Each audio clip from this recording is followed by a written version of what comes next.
This is not a message, but it is a study of the basic truths in the Word of God. ಇದು ಒಂದು ಸಂದೇಶವಲ್ಲ ನಾನು ಕೊಡ್ತಾ ಇರುವಂತದ್ದು, ಬದಲಾಗಿ ಸತ್ಯವೇದದಲ್ಲಿರುವಂತಹ ಮೂಲಭೂತ ವಿಷಯಗಳನ್ನ ಅರ್ಥ ಮಾಡಿಕೊಳ್ಳುವುದಕ್ಕಾಗಿ ನಾವು ಮಾಡುತ್ತಿರುವಂತಹ ಸತ್ಯವೇದ ಅಧ್ಯಯನವಾಗಿದೆ. A few weeks back we started this systematic study of the theology. ನಾವು ಕೆಲವು ವಾರಗಳ ಹಿಂದೆ ಕ್ರಮಬದ್ಧವಾದಂತಹ ದೈವಶಾಸ್ತ್ರದ ಅಧ್ಯಯನವನ್ನು ಪ್ರಾರಂಭಿಸಿದ್ದೇವೆ. First we looked at the study of Bible called bibliology. ನಾವು ಮೊದಲನೇದಾಗಿ ಸತ್ಯವೇದದ ಕುರಿತಾದಂತ ಅಧ್ಯಯನ ಅಂದರೆ ಬಿಬ್ಲಿಯಾಲಜಿಯನ್ನು ನಾವು ಪ್ರಾರಂಭಿಸಿದೆವು. We didn't go in detail. None of this will be detailed because I have to cover about 10 topics if the Hasan Assembly allow me. ನಾವು ಯಾವ ವಿಷಯಗಳನ್ನು ವಿವರವಾಗಿ ನೋಡಿಕೊಳ್ಳಲಿಲ್ಲ, ಯಾಕಂದರೆ 10 ವಿಷಯಗಳನ್ನ ನಾನು ಪ್ರಸ್ತಾಪಿಸಬೇಕಾಗಿರುವುದರಿಂದ ಹಾಸನ ಸಭೆಯವರು ನನಗೆ ಅವಕಾಶವನ್ನು ಕೊಡುತ್ತಾರೋ ಏನೋ ಗೊತ್ತಿಲ್ಲ. ಆದ್ದರಿಂದ ನಾನು ಸಂಕ್ಷಿಪ್ತವಾಗಿ ಅಧ್ಯಯನವನ್ನು ಮಾಡುತ್ತಿದ್ದೇನೆ. We looked at the study about the Bible. What is the Bible? How did we get it? What does it mean? All those things. In summary, we looked at first few weeks. ನಾವು ಕಳೆದ ಮೊದಲನೇ ಕೆಲವು ವಾರಗಳಲ್ಲಿ ಸತ್ಯವೇದದ ಬಗ್ಗೆ ನಾವು ಅಧ್ಯಯನವನ್ನು ಮಾಡುತ್ತಾ ಬಂದೆವು. ಸತ್ಯವೇದ ಅಂದರೆ ಏನು, ಅದರಲ್ಲಿರುವಂತಹ ಸಾರಾಂಶವೇನು, ಸತ್ಯವೇದದಲ್ಲಿರುವಂತಹ ವಾಕ್ಯಗಳು ಯಾರಿಂದ ಬಂದದ್ದಾಗಿದೆ, ಈ ರೀತಿ ನಾನಾ ವಿಧವಾದಂತಹ ಸತ್ಯಾಂಶಗಳನ್ನು ನಾವು ಅಧ್ಯಯನ ಮಾಡುತ್ತಾ ಬಂದೆವು. And last week we started study about theology proper or study about God. ನಾವು ಕಳೆದ ವಾರ ದೇವರ ಕುರಿತಾದಂತಹ ಅಧ್ಯಯನವಾದ ಥಿಯಾಲಜಿ ಪ್ರಾಪರ್ ಎಂಬಂತ ವಿಷಯವನ್ನು ಪ್ರಾರಂಭಿಸಿದೆವು. Now I have mentioned for anyone who is new today to this study, there are at least 10 major topics in the whole Bible. ಹೊಸದಾಗಿ ಯಾರಾದರೂ ಕೂಡಿ ಬಂದಿರುವವರ ಅನುಕೂಲಕ್ಕಾಗಿ ನಾನು ಹೇಳಲಿಕ್ಕೆ ಬಯಸುವುದೇನೆಂದರೆ, ಸತ್ಯವೇದದಲ್ಲಿ ಪ್ರಾಮುಖ್ಯವಾಗಿ 10 ವಿಷಯಗಳು ಇರುವುದನ್ನು ನಾವು ನೋಡುತ್ತೇವೆ. Quickly, it is about the Bible. ಮೊದಲನೇದಾಗಿ ನಾನು ಹೇಳುವಂತದ್ದು ಸತ್ಯವೇದದ ಕುರಿತಾದ ಅಧ್ಯಯನ. Then theology or study about God, the triune God. ಮತ್ತು ದೇವರ ಕುರಿತಾದಂತಹ ಅಧ್ಯಯನ ಎರಡನೇದಾಗಿ, ಅಥವಾ ತ್ರಯೇಕ ದೇವರ ಕುರಿತಾದ ಅಧ್ಯಯನ. Then study about Christ, Christology. ಕ್ರಿಸ್ಟಾಲಜಿ ಎಂಬುದಾಗಿ ಹೇಳುವಾಗ ಕ್ರಿಸ್ತನ ಕುರಿತಾದಂತಹ, ಯೇಸು ಕ್ರಿಸ್ತನ ಶಾಸ್ತ್ರ ಅಧ್ಯಯನ. Pneumatology or study about the Holy Spirit. ನ್ಯೂಮಟಾಲಜಿ ಅಥವಾ ಪರಿಶುದ್ಧಾತ್ಮನ ಕುರಿತಾದಂತಹ ಶಾಸ್ತ್ರ ಅಥವಾ ಅಧ್ಯಯನ. Then the study about angels, good angels and bad angels, all that comes under that topic. ಏಂಜಲಾಲಜಿ ಅಥವಾ ದೇವದೂತ ಶಾಸ್ತ್ರ ಎಂಬುದಾಗಿ ಹೇಳುವಾಗ ಕೆಟ್ಟ ದೇವದೂತರು ಮತ್ತು ಒಳ್ಳೆಯ ದೇವದೂತರ ಕುರಿತಾದ ಅಧ್ಯಯನ. Then anthropology or study about man, where did man come from, what happened to man, what is the destiny of man, all this we can study under that topic. ಐದನೇದಾಗಿ ಮಾನವ ಶಾಸ್ತ್ರ ಅಥವಾ ಮಾನವನ ಕುರಿತಾದಂತಹ ಅಧ್ಯಯನ. ಮಾನವನು ಹೇಗೆ ಸೃಷ್ಟಿ ಮಾಡಲ್ಪಟ್ಟನು, ಹೇಗೆ ಮಾನವನ ಉತ್ಪತ್ತಿ ಆಯಿತು ಎಂಬುದಾಗಿ ಮಾನವನ ಕುರಿತಾದ ಅಧ್ಯಯನ. Then study about sin, hamartiology, where did sin come from, what is sin, what is going to happen to sin, all that we can study under that topic. ನಾವು ಹಮಾರ್ಟಿಯಾಲಜಿ ಎಂಬುದಾಗಿ ಹೇಳುವಾಗ ಪಾಪದ ಕುರಿತಾದಂತಹ ಅಧ್ಯಯನ. ಪಾಪವು ಎಲ್ಲಿಂದ ಉತ್ಪತ್ತಿ ಆಯಿತು, ಹೇಗೆ ಬಂತು ಮತ್ತು ಪಾಪದ ಆ ಒಂದು ಸಂಬಳವೇನಾಗಿದೆ, ಅದರ ಅಂತ್ಯಸ್ಥಿತಿ ಏನಾಗಿದೆ ಎಂಬುದನ್ನು ನಾವು ಅಧ್ಯಯನ ಮಾಡುತ್ತೇವೆ. Then the study of soteriology. Soter means savior, soteriology means study of salvation. ಸೊಟೀರಿಯಾಲಜಿ ಎಂಬುದಾಗಿ ಹೇಳುವಾಗ ಏಳನೆಯದಾಗಿ ರಕ್ಷಣೆಯ ಕುರಿತಾದಂತಹ ಅಧ್ಯಯನ. ಸೊಟಿಯರ್ ಎಂಬುದಾಗಿ ಹೇಳುವಾಗ ರಕ್ಷಣೆ ಅಥವಾ ರಕ್ಷಕ, ಆದ್ದರಿಂದ ಏಳನೆಯದಾಗಿ ರಕ್ಷಣೆಯ ಕುರಿತಾದ ಅಧ್ಯಯನ. That is the 8th. And the 9th is study about the church, ecclesiology. 9ನೇದಾಗಿ ಎಕ್ಲಿಸಿಯಾಲಜಿ ಎಂಬುದಾಗಿ ಹೇಳುವಾಗ ಸಭೆಯ ಕುರಿತಾದಂತಹ ಅಧ್ಯಯನ. Lastly, study about eschatology. Eschatos means things to come. What is going to happen in the future? 10ನೇದಾಗಿ ಮತ್ತು ಕೊನೆಯದಾಗಿ ಎಸ್ಕೆಟಾಲಜಿ ಎಂಬುದಾಗಿ ಹೇಳುವಾಗ ಅಂತ್ಯಗತಿ ಶಾಸ್ತ್ರ ಅಥವಾ ಮುಂದೆ ಸಂಭವಿಸುವ, ಭವಿಷ್ಯದಲ್ಲಿ ಸಂಭವಿಸುವ ವಿಷಯಗಳ ಕುರಿತಾದಂತಹ ಅಧ್ಯಯನ. Now, if you go to a good Bible school, a sound Bible school, they will teach you these topics. ನೀವು ಒಂದು ಒಳ್ಳೆಯ ಸತ್ಯವೇದ ಶಾಲೆಗೆ ಹೋಗುವುದಾದರೆ ಅಲ್ಲಿ ಈ ವಿಷಯಗಳನ್ನು ನಿಮಗೆ ಬೋಧಿಸುತ್ತಾರೆ. If you go to a liberal theology seminary, they will not teach much about this. ಒಂದು ವೇಳೆ ನೀವು ಆ ಒಂದು ಉದಾರವಾದಿಗಳ ಒಂದು ಸತ್ಯವೇದ ಶಾಲೆಗೆ ಹೋಗುವುದಾದರೆ ಅಲ್ಲಿ ಯಾವ ವಿಷಯಗಳ ಕುರಿತಾಗಿಯೂ ನಿಮಗೆ ಬೋಧಿಸುವುದಿಲ್ಲ. You will study about religions, you will study about psychology, philosophy. Those are the things you will learn there. ಅಂತಹ ಸತ್ಯವೇದ ಶಾಲೆಯಲ್ಲಿ ನೀವು ಕಲಿಯುವಂತದ್ದು ಏನೆಂದರೆ ಧರ್ಮಗಳ ಕುರಿತಾದಂತಹ ಅಧ್ಯಯನ, ಮನಃಶಾಸ್ತ್ರ ಈ ರೀತಿ ಮತ್ತು ತತ್ವಶಾಸ್ತ್ರ ಈ ರೀತಿ ಬೇರೆ ವಿಷಯಗಳ ಕುರಿತಾಗಿ ನಿಮಗೆ ಕಲಿಸುತ್ತಾರೆ. Maybe they will teach a little bit something about the Bible. ಅಲ್ಲಿ ಇಲ್ಲಿ ಎಲ್ಲೋ ಸ್ವಲ್ಪವಾಗಿ ಸತ್ಯವೇದದ ಕುರಿತಾಗಿ ನಿಮಗೆ ಕಲಿಸುತ್ತಾರೆ. So it's very important that many of us are not privileged to go to a Bible school and study. ಆದ್ದರಿಂದ ನಮ್ಮೆಲ್ಲರಿಗೂ ಆಶೀರ್ವಾದವಾಗಿದೆ ಏನೆಂದರೆ ನಮಗೆ ಅನೇಕರಿಗೆ ಸತ್ಯವೇದ ಶಾಲೆಗೆ ಹೋಗುವ ಆ ಒಂದು ಅವಕಾಶವಾಗಲಿ ಭಾಗ್ಯವಾಗಲಿ ಇಲ್ಲ. So my desire is that every local church should be like a Bible school. ನನ್ನ ಆ ಒಂದು ಬಯಕೆ ಏನೆಂದರೆ ಪ್ರತಿಯೊಂದು ಸ್ಥಳೀಯ ಸಭೆಯು ಅದು ಒಂದು ಸತ್ಯವೇದ ಶಾಲೆಯ ಹಾಗೆ ಇರಬೇಕು.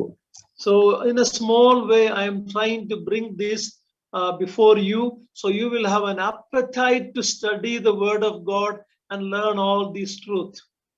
ಒಂದು ಸಣ್ಣ ರೀತಿಯಲ್ಲಿ ಒಂದು ನಾನು ಈ ಸತ್ಯವನ್ನ ನಿಮ್ಮ ಬಳಿಗೆ ತರುವ ಪ್ರಯತ್ನ ಮಾಡುತ್ತಿದ್ದೇನೆ. ಇದರ ಮೂಲಕವಾಗಿ ನೀವು ಸತ್ಯವೇದದ ಸತ್ಯಾಂಶಗಳನ್ನ ಅಧ್ಯಯನ ಮಾಡಬೇಕು ಮತ್ತು ತಿಳಿದುಕೊಳ್ಳಬೇಕು ಎಂಬುದಾಗಿ ನನ್ನ ಆಸೆ. Little appetite means ಒಂದು ಹಸುವೆ ನಿಮಗೆ ಸ್ವಲ್ಪವಾಗಿ. If you go for a dinner in a big restaurant, first they will give an appetizer, some light snacks that will give you a desire to eat more. ನಿಮಗೆ ಇದು ಒಂದು ಹಸಿವೆಯನ್ನ ಹುಟ್ಟಿಸಬೇಕು, ದೇವರ ವಾಕ್ಯವನ್ನ ಕಲಿಯಬೇಕು ಎಂಬುದಾಗಿ ನನ್ನ ಈ ಒಂದು ಅಧ್ಯಯನದ ಉದ್ದೇಶವಾಗಿದೆ. ನೀವು ಒಂದು ದೊಡ್ಡ ಹೋಟೆಲ್ಗೆ ಹೋಗಬೇಕಾದ್ರೆ ಅಲ್ಲಿ ಊಟ ಬಡಿಸುವುದಕ್ಕಿಂತ ಮುಂಚೆ ನಿಮಗೆ ಇನ್ನೂ ಹಸಿವಾಗುವ ಹಾಗೆ ಅಪಟೈಸರ್ ಅಥವಾ ಸ್ಟಾರ್ಟರ್ ಎಂಬುದಾಗಿ ನಿಮಗೆ ಕೊಡುತ್ತಾರೆ.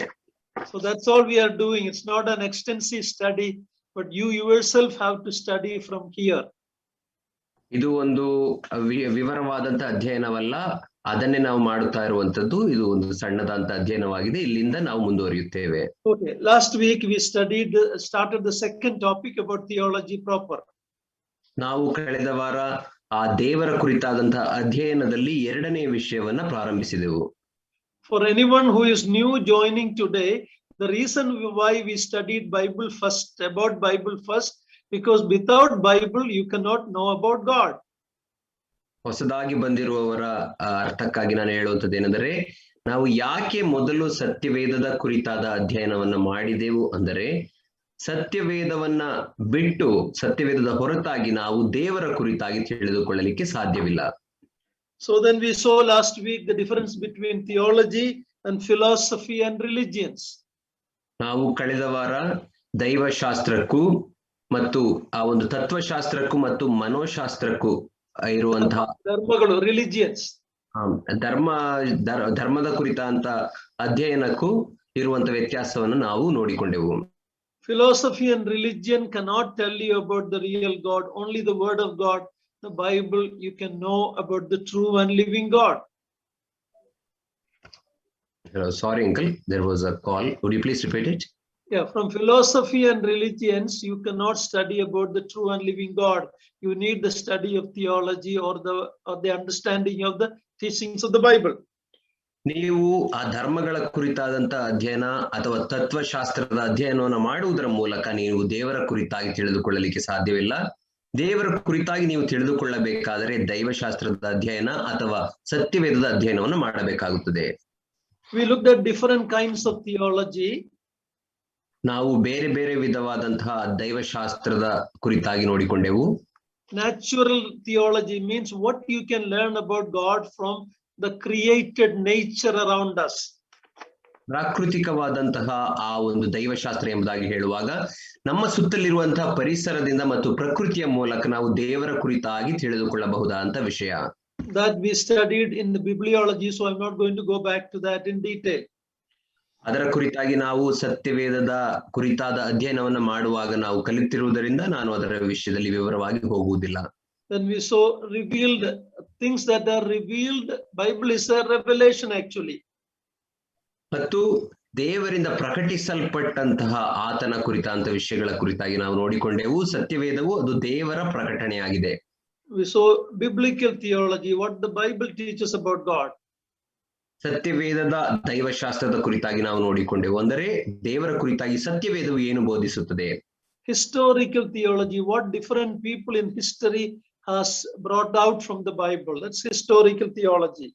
ಮತ್ತು ಚಾರಿತ್ರಿಕವಾದಂತಹ ಅಥವಾ ಐತಿಹಾಸಿಕವಾದಂತಹ ದೈವಶಾಸ್ತ್ರ ಅಂದ್ರೆ ಇತಿಹಾಸದಲ್ಲಿ ಬೇರೆ ಬೇರೆ ವಿದ್ವಾಂಸರು ಯಾವ ವಿಧದಲ್ಲಿ ದೇವರ ಕುರಿತಾಗಿ ಅಧ್ಯಯನವನ್ನ ಮಾಡಿದ್ದಾರೆ ಎಂಬುದಾಗಿ. We looked at, we saw Old Testament theology, New Testament theology, practical theology. All this in summary we looked at last week. ಸಾರಾಂಶವಾಗಿ ನಾವು ಹಳೆ ಒಡಂಬಡಿಕೆ ದೈವಶಾಸ್ತ್ರ, ಹೊಸ ಒಡಂಬಡಿಕೆ ದೈವಶಾಸ್ತ್ರ ಮತ್ತು ಈ ರೀತಿ ನಾವು ಇನ್ನೂ ವಿಷಯಗಳ ಕುರಿತಾಗಿ ನಾವು ನೋಡಿಕೊಂಡೆವು ಕಳೆದ ವಾರ. Also we looked at 7 reasons why we should study theology. ಮತ್ತು ನಾವು ದೈವಶಾಸ್ತ್ರದ ಅಧ್ಯಯನ ಮಾಡಲಿಕ್ಕೆ ಯಾಕೆ ಮಾಡಬೇಕು ಎಂಬಂತ 7 ಕಾರಣಗಳನ್ನ ನೋಡಿಕೊಂಡೆವು. I'm not going to repeat it, but if anybody would like to know, they can call me. ನಾನು ಅದನ್ನ ಮತ್ತೆ ಪುನರುಚ್ಚರಿಸುವುದಿಲ್ಲ, ಬದಲಾಗಿ ಯಾರಿಗಾದರೂ ಇಷ್ಟ ಇರುವುದಾದ್ರೆ ನನಗೆ ಫೋನ್ ಮಾಡುವುದಾದ್ರೆ ನಾನು ಅವರಿಗೆ ತಿಳಿಸುತ್ತೇನೆ. We study about God because there is a God. ನಾವು ದೇವರ ಕುರಿತಾಗಿ ಅಧ್ಯಯನ ಮಾಡುತ್ತೇವೆ ಯಾಕಂದರೆ ಅಲ್ಲಿ ದೇವರೊಬ್ಬನು ಇದ್ದಾನೆ. And he revealed himself. ಮತ್ತು ಆತನು ತನ್ನನ್ನು ತಾನು ಪ್ರಕಟಿಸಿಕೊಂಡನು. We looked a little bit about the history through which the systematic theology was brought out. ನಾವು ಕಳೆದ ವಾರ ಸ್ವಲ್ಪ ಇತಿಹಾಸದ ಕುರಿತಾಗಿ ನಾವು ನೋಡಿಕೊಂಡೆವು. ಈ ಒಂದು ಕ್ರಮಬದ್ಧವಾದಂತಹ ದೈವಶಾಸ್ತ್ರ ಅದು ಹೇಗೆ ಅಭಿವೃದ್ಧಿ ಆಯಿತು ಎಂಬುದಾಗಿ ನೋಡಿಕೊಂಡೆವು. Okay, now we will go to the topic of theology. ನಾವು ಈಗ ದೈವಶಾಸ್ತ್ರ ಅಥವಾ ದೇವರ ಕುರಿತಂತ ಅಧ್ಯಯನದ ಈ ಒಂದು ವಿಷಯಕ್ಕೆ ಪ್ರವೇಶಿಸೋಣ. Now remember, it's not a message, so you have to bear with me when you hear some of the words. And it's not like you are talking about giving a message. It is a study. So patiently you have to listen, and also you can write notes and do further study. ಎಲ್ಲರೂ ದಯಮಾಡಿ ತಾಳ್ಮೆಯಿಂದ ಕೂತು ದೇವರ ವಾಕ್ಯವನ್ನ ಕೇಳಬೇಕೆಂಬುದಾಗಿ ನಾನು ಬಯಸುತ್ತೇನೆ. ಇದು ಒಂದು ಸಂದೇಶವಲ್ಲ, ಬದಲಾಗಿ ಅಧ್ಯಯನವಾಗಿರುವುದರಿಂದ ಕೆಲವು ನೀವು ಕೇಳದೇ ಇರುವಂತಹ ಪದಗಳನ್ನ ನಾನು ಹೇಳುವಾಗ ತಾಳ್ಮೆಯಿಂದ ಆ ವಿಷಯಗಳನ್ನು ನೀವು ಬರೆದುಕೊಂಡು ಅಧ್ಯಯನವನ್ನು ಮಾಡಬೇಕು ಎಂಬುದಾಗಿ ನಾನು ಬಯಸುತ್ತೇನೆ. And the first thing we study in theology is the existence of God. ಮೊದಲನೇದಾಗಿ ದೈವಶಾಸ್ತ್ರದಲ್ಲಿ ನಾವು ನೋಡುವಂತದ್ದು ದೇವರ ಅಸ್ತಿತ್ವದ ಕುರಿತಾದ ವಿಷಯ. Bible doesn't never argues or forces you to believe that there is a God. ಸತ್ಯವೇದವು ಎಂದಿಗೂ ದೇವರು ಇದ್ದಾನೆ ಎಂಬುದಾಗಿ ನಿಮ್ಮನ್ನ ಪ್ರಚೋದಿಸುವುದಕ್ಕಾಗಲಿ ಅಥವಾ ನಿಮಗೆ ಬಲವಂತವಾಗಿ ಹೇಳುವುದಕ್ಕಾಗಲಿ ಹೋಗುವುದಿಲ್ಲ. But Bible begins with God. ಆದರೆ ಸತ್ಯವೇದವು ಅದು ದೇವರ ಒಟ್ಟಿಗೆ ಅದು ಪ್ರಾರಂಭವಾಗುತ್ತದೆ. And you understand that by faith. ಮತ್ತು ಆ ವಿಷಯವನ್ನ ನೀವು ನಂಬಿಕೆಯ ಮೂಲಕ ಅರ್ಥ ಮಾಡಿಕೊಳ್ಳುತ್ತೀರಿ. Let's read 2 verses, Hebrews 11:6. 2 ವಚನಗಳನ್ನು ನಾವು ಓದಿಕೊಳ್ಳೋಣ. ಇಬ್ರಿಯ 11ನೇ ಅಧ್ಯಾಯ 6ನೇ ವಚನವನ್ನ ಓದಿಕೊಳ್ಳೋಣ. ಆದರೆ ನಂಬಿಕೆಯಿಲ್ಲದೆ ದೇವರನ್ನು ಮೆಚ್ಚಿಸುವುದು ಅಸಾಧ್ಯ. ದೇವರ ಬಳಿಗೆ ಬರುವವನು ದೇವರು ಇದ್ದಾನೆ ಮತ್ತು ತನ್ನನ್ನು ಹುಡುಕುವವರಿಗೆ ಪ್ರತಿಫಲವನ್ನು ಕೊಡುತ್ತಾನೆ ಎಂದು ನಂಬುವುದು ಅವಶ್ಯ. Yeah, so see, Christian faith is if you want to call it a religion, it is one of faith. It is not of karma. It is not of work. It is of belief, faith. ನೀವು ಕ್ರೈಸ್ತತ್ವವನ್ನ ಒಂದು ಧರ್ಮ ಎಂಬುದಾಗಿ ನೋಡುವುದಾದರೆ ಅದು ನಂಬಿಕೆಯ ವಿಷಯವಾದಂತಹ ಧರ್ಮವಾಗಿದೆ ಅಥವಾ ನಂಬಿಕೆಯ ವಿಷಯವಾದಂತಹ ಒಂದು ಕ್ರೈಸ್ತತ್ವವಾಗಿದೆ. ಅದು ಕ್ರಿಯೆಗಳಿಂದ ನಿಮಗೆ ದೊರಕುವುದಲ್ಲ. Genesis 1:1. Let's read that also. Everybody knows that, but for anybody, Genesis 1:1. ಆದಿಕಾಂಡ 1ನೇ ಅಧ್ಯಾಯ 1ನೇ ವಚನವನ್ನ ಕೂಡ ನಾವು ಓದಿಕೊಳ್ಳೋಣ. ಎಲ್ಲರಿಗೂ ಗೊತ್ತಿರುವಂತ ವಿಷಯ, ಆದ್ರೂ ಮತ್ತೆ ಓದಿಕೊಳ್ಳೋಣ. ಆದಿಯಲ್ಲಿ ದೇವರು ಆಕಾಶವನ್ನು ಭೂಮಿಯನ್ನು ಉಂಟು ಮಾಡಿದನು. So the Bible starts with God. It never argues for the existence of God, but it starts with God. That is very important to know. ಸತ್ಯವೇದವು ಅದು ದೇವರೊಟ್ಟಿಗೆ ಅದು ಪ್ರಾರಂಭವಾಗುವಂತದ್ದಾಗಿದೆ. ಅದು ಎಂದಿಗೂ ದೇವರು ಇದ್ದಾನೆ ಎಂಬುದಾಗಿ ವಾದಿಸಲಿಕ್ಕೆ ಹೋಗುವುದಿಲ್ಲ, ಬದಲಾಗಿ ದೇವರು ಈಗಾಗಲೇ ಇದ್ದಾನೆ ಎಂಬುದಾಗಿ ಅದು ವಾಸ್ತವ ಸತ್ಯಾಂಶವನ್ನ ತಿಳಿದದ್ದಾಗಿ ನಮಗೆ ಬೋಧಿಸುತ್ತದೆ. The word of God actually says that if anyone denies God, he is a fool. ದೇವರ ವಾಕ್ಯ ನಮಗೆ ಹೀಗೆ ಹೇಳುತ್ತದೆ, ಯಾರಾದರೂ ದೇವರು ಇಲ್ಲ ಎಂಬುದಾಗಿ ತಿರಸ್ಕರಿಸುವುದಾದರೆ ಆತನು ಅಂತವನು ಮೂರ್ಖನು. Okay, so the first thing is existence of God. ಮೊದಲನೆಯ ಸಂಗತಿ ದೇವರ ಅಸ್ತಿತ್ವ. Secondly, what is the evidence for the existence of God? ಎರಡನೇದಾಗಿ ದೇವರು ಇದ್ದಾನೆ ಅಥವಾ ದೇವರ ಅಸ್ತಿತ್ವ ಇದೆ ಎಂಬುದಕ್ಕೆ ಇರುವಂತಹ ಸಾಕ್ಷ್ಯ ಪುರಾವೆಗಳೇನು? The first thing is, it's already in man. God has created man in his image. It is intuitive. Intuitive means it's inbuilt. When a child is born, he comes with that understanding that there is a God. ದೇವರು ಇದ್ದಾನೆ ಎಂಬುದಕ್ಕೆ ಇರುವಂತಹ ಮೊದಲನೆಯ ಸಾಕ್ಷ್ಯ ಆಧಾರ ಏನು ಎಂಬುದಾಗಿ ಹೇಳುವಾಗ ಅದು ಮಾನವನೇ ಆಗಿದ್ದಾನೆ. ಮಾನವನನ್ನ ದೇವರು ತನ್ನ ಸ್ವಂತ ಸ್ವರೂಪದಲ್ಲಿ ಉಂಟು ಮಾಡಿದ್ದಾನೆ ಮತ್ತು ಮಾನವನ ಒಳಗೆ ದೇವರು ಇದ್ದಾನೆ ಎಂಬಂತಹ ಆ ಒಂದು ಆತ್ಮ ಒಂದು ಮನೋಸ್ಥೈರ್ಯವನ್ನ ದೇವರು ಇಟ್ಟಿದ್ದಾನೆ. ಹೇಗೆ ಮಗುವಿಗೆ what is the baby uncle you talk? When a child is born, it comes with a capacity to know that there is a God. ಒಂದು ಮಗು ಅದು ಹುಟ್ಟುವಾಗ ಅದು ದೇವರನ್ನ ಅರಿತುಕೊಳ್ಳುವಂತಹ ಸಾಮರ್ಥ್ಯ ಉಳ್ಳದಾಗಿ ಅದು ಹುಟ್ಟಿ ಬರುತ್ತದೆ. ಅದು intuitive means ಸ್ವತಃ ಸಿದ್ಧ. What do you call it? It's inbuilt. ಅದು ಸ್ವಭಾವ ಸಿದ್ಧವಾಗಿ ಅದು ಹುಟ್ಟಿದಾಗಿನಿಂದಲೇ ಬರುವಂತಹ ಸ್ವಭಾವವಾಗಿರುತ್ತದೆ. In every man and woman, there is an inborn understanding about a supreme being. ಎಲ್ಲ ಮನುಷ್ಯರಲ್ಲಿಯೂ ಎಲ್ಲ ಹೆಂಗಸು ಗಂಡಸರಲ್ಲಿಯೂ ದೇವರ ಅಥವಾ ಒಂದು ಅತ್ಯುನ್ನತವಾದಂತಹ ಒಬ್ಬ ಜೀವಿ ಅಥವಾ ದೇವರು ಇದ್ದಾನೆ ಎಂಬುದಾಗಿ ಒಂದು ಮನವರಿಕೆ ಉಳ್ಳವರಾಗಿ ಅವರು ಹುಟ್ಟಿರುತ್ತಾರೆ. Some people call it supreme being, some people call it a power, but whatever it is, man has an inbuilt capacity and a knowledge that there is someone or something above. ಕೆಲವರು ಆ ಒಂದು ಉನ್ನತವಾದಂತಹ ಶಕ್ತಿ ಎಂಬುದಾಗಿ ಕರೆಯುತ್ತಾರೆ, ಇನ್ನು ಕೆಲವರು ಇನ್ನು ಉತ್ತಮವಾದಂತಹ ದೊಡ್ಡ ಶಕ್ತಿ ಎಂಬುದಾಗಿ ದೇವರನ್ನ ಕರೆಯುತ್ತಾರೆ. ಆದರೆ ಮನುಷ್ಯನಿಗೆ ದೇವರನ್ನ ತಿಳಿದುಕೊಳ್ಳುವಂತಹ ಆ ಒಂದು ಸ್ವಭಾವ ಸಿದ್ಧವಾದಂತಹ ಮನಸ್ಸು ದೇವರು ಇಳಿಕೊಟ್ಟಿರುತ್ತಾನೆ. Denying God comes only after they go to school and college. They study philosophy. They study Darwin's point of view, evolutionary theory. Only later they become deniers of God. ಯಾವಾಗ ಒಬ್ಬ ವ್ಯಕ್ತಿ ಆತನು ಶಾಲೆಗೆ ಹೋಗಲಿಕ್ಕೆ ಪ್ರಾರಂಭಿಸುತ್ತಾನೋ, ಶಾಲೆಯಲ್ಲಿ ಬೋಧಿಸುವಂತಹ ವಿಷಯಗಳು, ತತ್ವಜ್ಞಾನಗಳು ಮತ್ತು ಡಾರ್ವಿನ್ನ ಆ ಒಂದು ಅಸ್ತಿತ್ವವಾದ ಮತ್ತು ಆ ಒಂದು ವಿಕಾಸವಾದ ಡಾರ್ವಿನ್ನ ವಿಕಾಸವಾದಗಳ ಮುಖಾಂತರ ಅವರು ಬೋಧನೆ ಮಾಡಲ್ಪಟ್ಟು ಆಗ ದೇವರನ್ನ ತಿರಸ್ಕರಿಸುತ್ತಾರೆ, ದೇವರು ಇಲ್ಲ ಎಂಬುದಾಗಿ ಹೇಳುತ್ತಾರೆ. But when a child is born, he is not an atheist. He or she is never a denier of God. ಒಂದು ಮಗು ಹುಟ್ಟುವಾಗ ಅದು ದೇವರನ್ನ ತಿರಸ್ಕರಿಸುವುದಾಗಿ ಆತನಾಗಲಿ ಅವಳಾಗಲಿ ಹುಟ್ಟುವುದಿಲ್ಲ.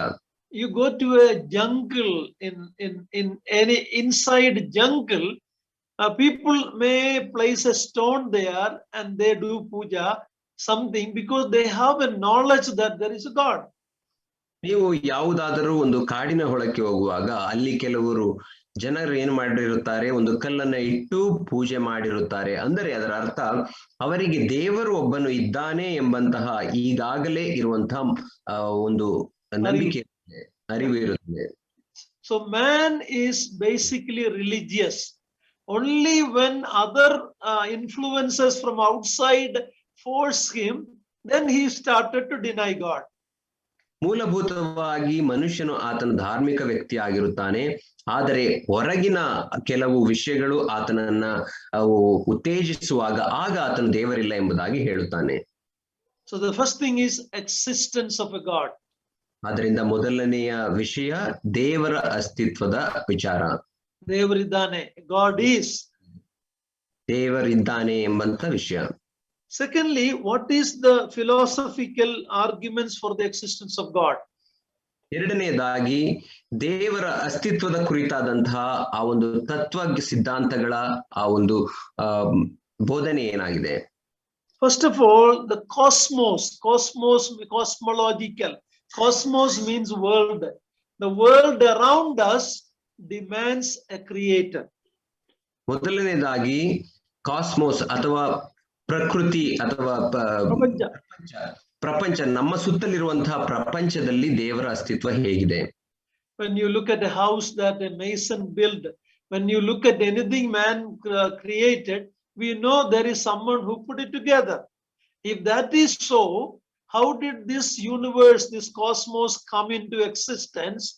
And that is one proof that there has to be a creator. ನಾವು ಒಂದು ಮನೆಯನ್ನ ನೋಡುವಾಗ ಆ ಮನೆಯನ್ನ ಕಟ್ಟಿದಂತಹ ಒಬ್ಬ ವ್ಯಕ್ತಿ ಇದ್ದಾನೆ, ಅದಕ್ಕೆ ರೂಪ ಕೊಟ್ಟಂತಹ ಒಬ್ಬ ಶಿಲ್ಪಿ ಇದ್ದಾನೆ ಎಂಬುದಾಗಿ ನಾವು ನಂಬುತ್ತೇವೆ.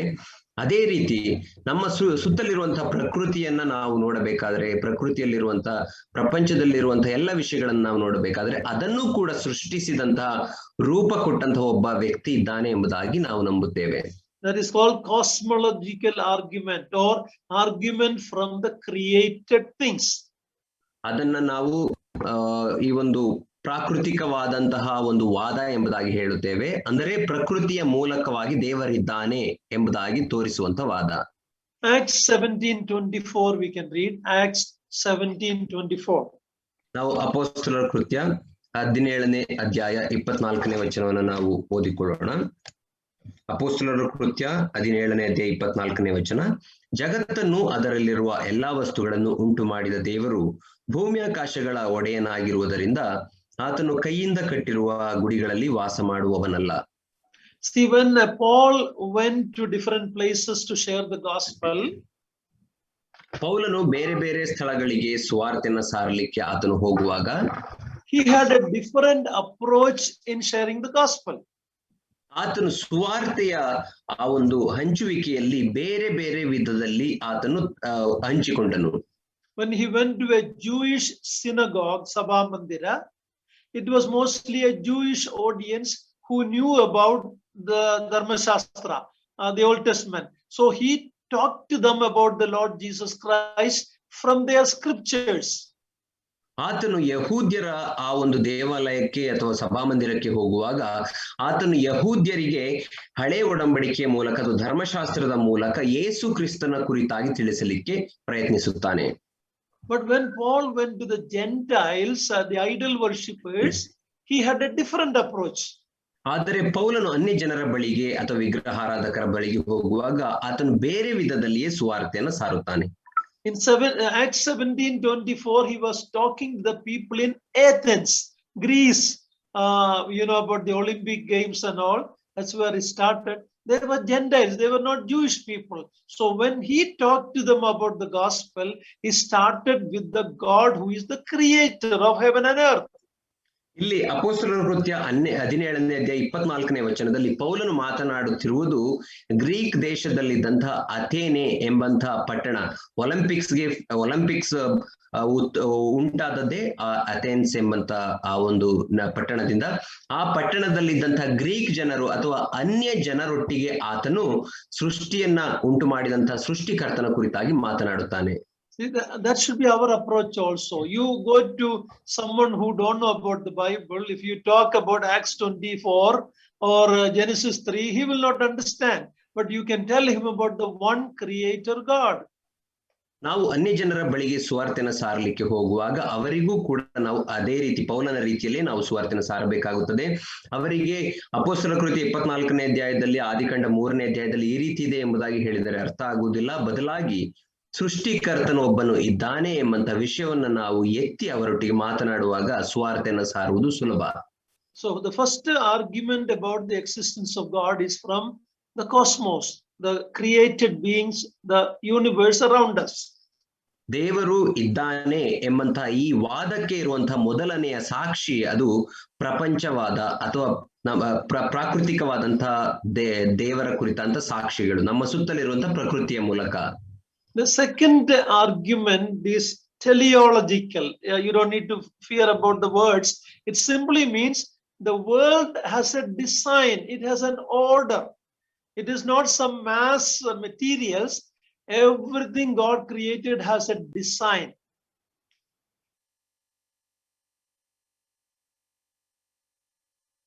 Hello? Sorry, uncle. Okay. Not only that, God created the universe. The created universe has a beautiful design. You look at the stars, the sun, the moon, the plants, the fish, man, everything around. It has a beautiful design. ಎರಡನೇದಾಗಿ ದೇವರು ಇದ್ದಾನೆ ಎಂಬುದಕ್ಕೆ ಇರುವಂತಹ ವಾದ ಅದು ಟೇಲಿಯಾಲಜಿ ಎಂಬುದಾಗಿ ಹೇಳುತ್ತೇವೆ. ಈ ಪದದ ಕುರಿತಾಗಿ ತಲೆ ಕೆಡಿಸಿಕೊಳ್ಳುವ ಅವಶ್ಯಕತೆ ಇಲ್ಲ. ಟೇಲಿಯಾಲಜಿ ಎಂಬುದಾಗಿ ಹೇಳುವಾಗ ಪ್ರತಿಯೊಂದು ವಸ್ತುವಿಗೂ ಅದರ ರೂಪವಿದೆ ಎಂಬುದಾಗಿ, ಅದನ್ನ ಯೋಜನೆ ಮಾಡಿ ರೂಪಿಸಿದಂತಹ ಒಬ್ಬ ವ್ಯಕ್ತಿ ಇರಬಹುದು ಎಂಬಂತ ವಾದ. ನಾವು ಮನುಷ್ಯರನ್ನು ನೋಡುವಾಗ, ಸಮುದ್ರದ ಮೀನುಗಳನ್ನ ನೋಡುವಾಗ, ನಮ್ಮ ಸುತ್ತಲಿರುವಂತಹ ಪ್ರಾಣಿಗಳನ್ನ ಮತ್ತು ಬೆಟ್ಟ ಗುಡ್ಡಗಳನ್ನ ನೋಡುವಾಗ ಅದೆಲ್ಲದಕ್ಕೂ ಒಂದು ರೂಪವಿದೆ. ಅಂದ್ರೆ ಅರ್ಥ ಅದಕ್ಕೆ ರೂಪ ಕೊಟ್ಟವನು ಒಬ್ಬನು ಇದ್ದಾನೆ ಎಂಬುದಾಗಿ. So not only the creation demands a creator, the design demands a designer. ಪ್ರಕೃತಿಯು ಮಾತ್ರ ಅದನ್ನ ಉಂಟು ಮಾಡಿದಂಥವನು ಇದ್ದಾನೆ ಎಂಬುದಾಗಿ ಹೇಳುವುದಿಲ್ಲ, ಬದಲಾಗಿ ಪ್ರಕೃತಿಯ ರೂಪವು ಕೂಡ ಅದಕ್ಕೆ ರೂಪ ಕೊಟ್ಟವನು ಒಬ್ಬನು ಇದ್ದಾನೆ ಎಂಬುದಾಗಿ ಪ್ರತಿಪಾದಿಸುತ್ತದೆ. Every star goes in its orbit, amazing, millions of stars, and it doesn't clash to each other. How is it possible? Who is the designer behind this vast universe? ಪ್ರಪಂಚದಲ್ಲಿ ನಾವು ನೋಡುವಾಗ ಆಕಾಶದಲ್ಲಿರುವಂತಹ ಲಕ್ಷಾಂತರ ಗಟ್ಟಲೆ ಆ ನಕ್ಷತ್ರಗಳು ಅದು ತನ್ನ ಆ ಒಂದು ಕಕ್ಷೆಯಲ್ಲಿ ಅದು ತಿರುಗುವಂತದ್ದಾಗಿದೆ. ಒಂದಕ್ಕೊಂದು ಯಾವುದು ಗುದ್ದುವುದಿಲ್ಲ. ಇದೆಲ್ಲವನ್ನ ಇಷ್ಟು ಸುಂದರವಾಗಿ ಕ್ರಮಬದ್ಧವಾಗಿ ಸೃಷ್ಟಿಸಿದಂತವನು, ರೂಪಿಸಿದಂತವನು ಯಾರು? ಆ ಸೃಷ್ಟಿಕರ್ತನು ಯಾರು? So creation demands a creator, design demands a designer. ಸೃಷ್ಟಿಯು ಸೃಷ್ಟಿಕರ್ತನು ಇದ್ದಾನೆ ಎಂಬುದಾಗಿ ಬೋಧಿಸುತ್ತದೆ ಮತ್ತು ಸೃಷ್ಟಿಯ ರೂಪವು ಅದಕ್ಕೆ ರೂಪ ಕೊಟ್ಟಂತ ಕರ್ತೃ ಒಬ್ಬ ಇದ್ದಾನೆ ಎಂಬುದಾಗಿ ಅದು ಬೋಧಿಸುತ್ತದೆ. Thirdly, it is called ontological argument. Ontos means a being. See, you are a vyakti, alva. There is a being. We are not an animal. We are a being. The vyaktitva namagide, alva. So there is an argument from the being. ಮೂರನೇದಾಗಿ ದೇವರು ಇದ್ದಾನೆ ಎಂಬುದಾಗಿ ಹೇಳುವುದಕ್ಕೆ ಇರುವಂತಹ ವಾದ ಆಂಟಾಲಜಿ ಎಂಬುದಾಗಿ ಹೇಳುವಾಗ ಮೂಲತತ್ವದ ವಿಚಾರ, ಅಥವಾ ನಾವು ಇರುವುದಕ್ಕೆ, ನಾವು ಇದ್ದೇವೆ ಎಂಬುದಾಗಿ ಹೇಳುವಾಗ ನಾವು ಇರುವುದಕ್ಕೆ ದೇವರ ಅಸ್ತಿತ್ವವಿದೆ ಎಂಬುದಾಗಿ ನಂಬುವುದು. See, man is a person. He's a person. He's a being. ಮನುಷ್ಯನು ಆತನು ಒಬ್ಬ ಜೀವಿ ಆಗಿರುತ್ತಾನೆ, ಜೀವಿಸುವಂತ ವ್ಯಕ್ತಿ. All man has something. They have an understanding about something that is a perfect being. ಎಲ್ಲರಿಗೂ ಒಂದು ಸರಿಯಾದಂತಹ ಜ್ಞಾನವಿರುತ್ತದೆ, ಏನೆಂದರೆ ಒಬ್ಬ ಪರಿಪೂರ್ಣವಾದಂತಹ ಒಬ್ಬ ವ್ಯಕ್ತಿ ಅಥವಾ ಜೀವಿ ಎಂಬುದಾಗಿ. See, if you are an overweight person, you wanted to reduce the weight and become thinner. ಉದಾಹರಣೆಗೆ, ನೀವು ಒಬ್ಬ ಸ್ಥೂಲಕಾಯದ ವ್ಯಕ್ತಿ ಆಗಿರುವುದಾದರೆ ನಿಮಗೆ ಅನಿಸುತ್ತದೆ ನಾನು ನನ್ನ ತೂಕವನ್ನ ಇಳಿಸಿಕೊಂಡು ಸಣ್ಣಗಾಗಬೇಕು ಎಂಬುದಾಗಿ. And if you are a very thin person, you wanted to be little more built. ನೀವು ಸಣ್ಣಗಿರುವಂತ ವ್ಯಕ್ತಿ ಆಗಿರುವುದಾದರೆ ಇನ್ನು ಸ್ವಲ್ಪ ದಪ್ಪಗಾಗಬೇಕು ಎಂಬುದಾಗಿ ಬಯಸ್ತೀರಿ. If you are like me, black in color, you want to be little more fairer. ನೀವು ನನ್ನ ಹಾಗೆ ಕಪ್ಪು ಚರ್ಮ ಬಣ್ಣ ಉಳ್ಳವರಾಗಿರುವುದಾದರೆ ಇನ್ನೂ ಸ್ವಲ್ಪ ಬೆಳ್ಳಗಿರಬೇಕು ಎಂಬುದಾಗಿ ಬಯಸುತ್ತೀರಿ. If you go to Western countries, they go to the sun and lie down in the beach to become little bit like us. ನೀವು ಪಾಶ್ಚಿಮಾತ್ಯ ದೇಶಗಳಿಗೆ ಹೋಗುವುದಾದರೆ ಅಲ್ಲಿರುವವರು ಸೂರ್ಯನ ಬಿಸಿಲಿನಲ್ಲಿ ತಮ್ಮ ಮೈಗಳನ್ನು ಒಡ್ಡಿಕೊಂಡು ನಮ್ಮ ಹಾಗೆ ಕಪ್ಪಗಾಗಬೇಕು ಎಂಬುದಾಗಿ ಬಯಸುತ್ತಾರೆ. So man is not satisfied with where he is. He wants to be more perfect. ಮನುಷ್ಯನು ತಾನು ಇರುವಂತಹ ಪರಿಸ್ಥಿತಿಯಲ್ಲಿ ಆತನು ತೃಪ್ತಿಕರವಾಗಿಲ್ಲ, ಬದಲಾಗಿ ಇನ್ನೂ ಪರಿಪೂರ್ಣನಾಗಬೇಕು ಎಂಬುದಾಗಿ ಆತನು ಬಯಸುತ್ತಾನೆ. that's because he has an idea there is someone who is perfect. ಯಾಕಂದರೆ ಆತನಲ್ಲಿ ಒಂದು ಯೋಚನೆ ಇದೆ, ಏನಂದ್ರೆ ಯಾರೋ ಒಬ್ಬರು ಪರಿಪೂರ್ಣರಾಗಿರುವಂತಹ ವ್ಯಕ್ತಿ ಇರುವುದರಿಂದ ನಾನು ಆತನ ಹಾಗೆ ಆಗಬೇಕು ಎಂಬುದಾಗಿ ಅವರು ಯೋಚಿಸುತ್ತಾರೆ. That perfect person is our creator God. ಆ ಪರಿಪೂರ್ಣವಾದಂತಹ ವ್ಯಕ್ತಿ ಯಾರು ಎಂಬುದಾಗಿ ಹೇಳುವುದಾದರೆ ನಮ್ಮ ಸೃಷ್ಟಿಕರ್ತನಾದಂಥ ದೇವರೇ. So man wanted to improve, one want to be perfect because there is a standard of perfection. ಮಾನವನು ಯಾವಾಗಲೂ ಪರಿಪೂರ್ಣನಾಗಬೇಕು ಎಂಬುದಾಗಿ ಆತನು ಬಯಸುತ್ತಾನೆ, ಯಾಕಂದ್ರೆ ಪರಿಪೂರ್ಣತೆಯ ಮಟ್ಟವನ್ನ ಹೊಂದಿರುವಂತಹ ವ್ಯಕ್ತಿಗಳು ಇದ್ದಾರೆ, ವ್ಯಕ್ತಿ ಇದ್ದಾನೆ. Because of that understanding only man is trying to improve and try to become more perfect. ಆ ಒಂದು ಅಭಿಪ್ರಾಯ, ಆ ಒಂದು ಯೋಚನೆ ಮನುಷ್ಯನಲ್ಲಿ ಇರುವುದಕ್ಕಾಗಿಯೇ ಆತನು ಇನ್ನೂ ಪರಿಪೂರ್ಣನಾಗಬೇಕು ಎಂಬುದಾಗಿ ಆತನು ಬಯಸುತ್ತಾನೆ. It's called the perfect standard. ಅದು ಒಂದು ಪರಿಪೂರ್ಣತೆಯ ಮಟ್ಟ ಎಂಬುದಾಗಿ ಕರೆಯುತ್ತೇವೆ. Suppose if you have a wristwatch on your wrist, ನೀವು ನಿಮ್ಮ ಕೈಯಲ್ಲಿ ಒಂದು ರಿಸ್ಟ್ ವಾಚ್ ಇರುವುದಾದರೆ, ಗಡಿಯಾರ ಇರುವುದಾದರೆ, I think there is about 42 people listening to us today. ಇವತ್ತು ನಮ್ಮ ಬಳಿಯಲ್ಲಿ 42 ಜನ ಸೇರಿ ಅಧ್ಯಯನವನ್ನು ಮಾಡುತ್ತಾ ಇದ್ದಾರೆ. Suppose you have 42 wristwatch on each one of our wrist. ನಮ್ಮ ಈ 42 ಜನರ ಕೈಯಲ್ಲಿಯೂ ಒಂದು ಕೈ ಗಡಿಯಾರ ಇರುವುದಾದರೆ 42 ಕೈ ಗಡಿಯಾರ, will all that be the same time? ಅದೆಲ್ಲ ಒಂದೇ ಸಮಯವನ್ನ ತೋರಿಸುವಂತಹ ಕೈ ಗಡಿಯಾರಗಳ? Not at all. ಇಲ್ಲವೇ ಇಲ್ಲ. At least some seconds difference will be there, sometimes minutes difference, sometimes much more or less there will be difference. So how do we calibrate our watches? ಎಲ್ಲ ವಾಚ್ಗಳಲ್ಲಿಯೂ ಕೆಲವು ಕ್ಷಣಗಳ ಅಥವಾ ಕೆಲವು ನಿಮಿಷಗಳ, ಕೆಲವು ಗಂಟೆಗಳ ಅಂತರವಾದರೂ ವ್ಯತ್ಯಾಸವಾದರೂ ಇರುತ್ತದೆ. ಹಾಗಾದ್ರೆ ನಮ್ಮ ಈ ವಾಚ್ಗಳನ್ನ ಪರಿಪೂರ್ಣವಾದಂತಹ ಅಥವಾ ಸರಿಯಾದ ಸಮಯಕ್ಕೆ ಹೇಗೆ ನಿಲ್ಲಿಸಿಕೊಳ್ಳುತ್ತೇವೆ? I cannot adjust my watch with Niranjan brother's watch because his also may be wrong at least by a few seconds or a minute.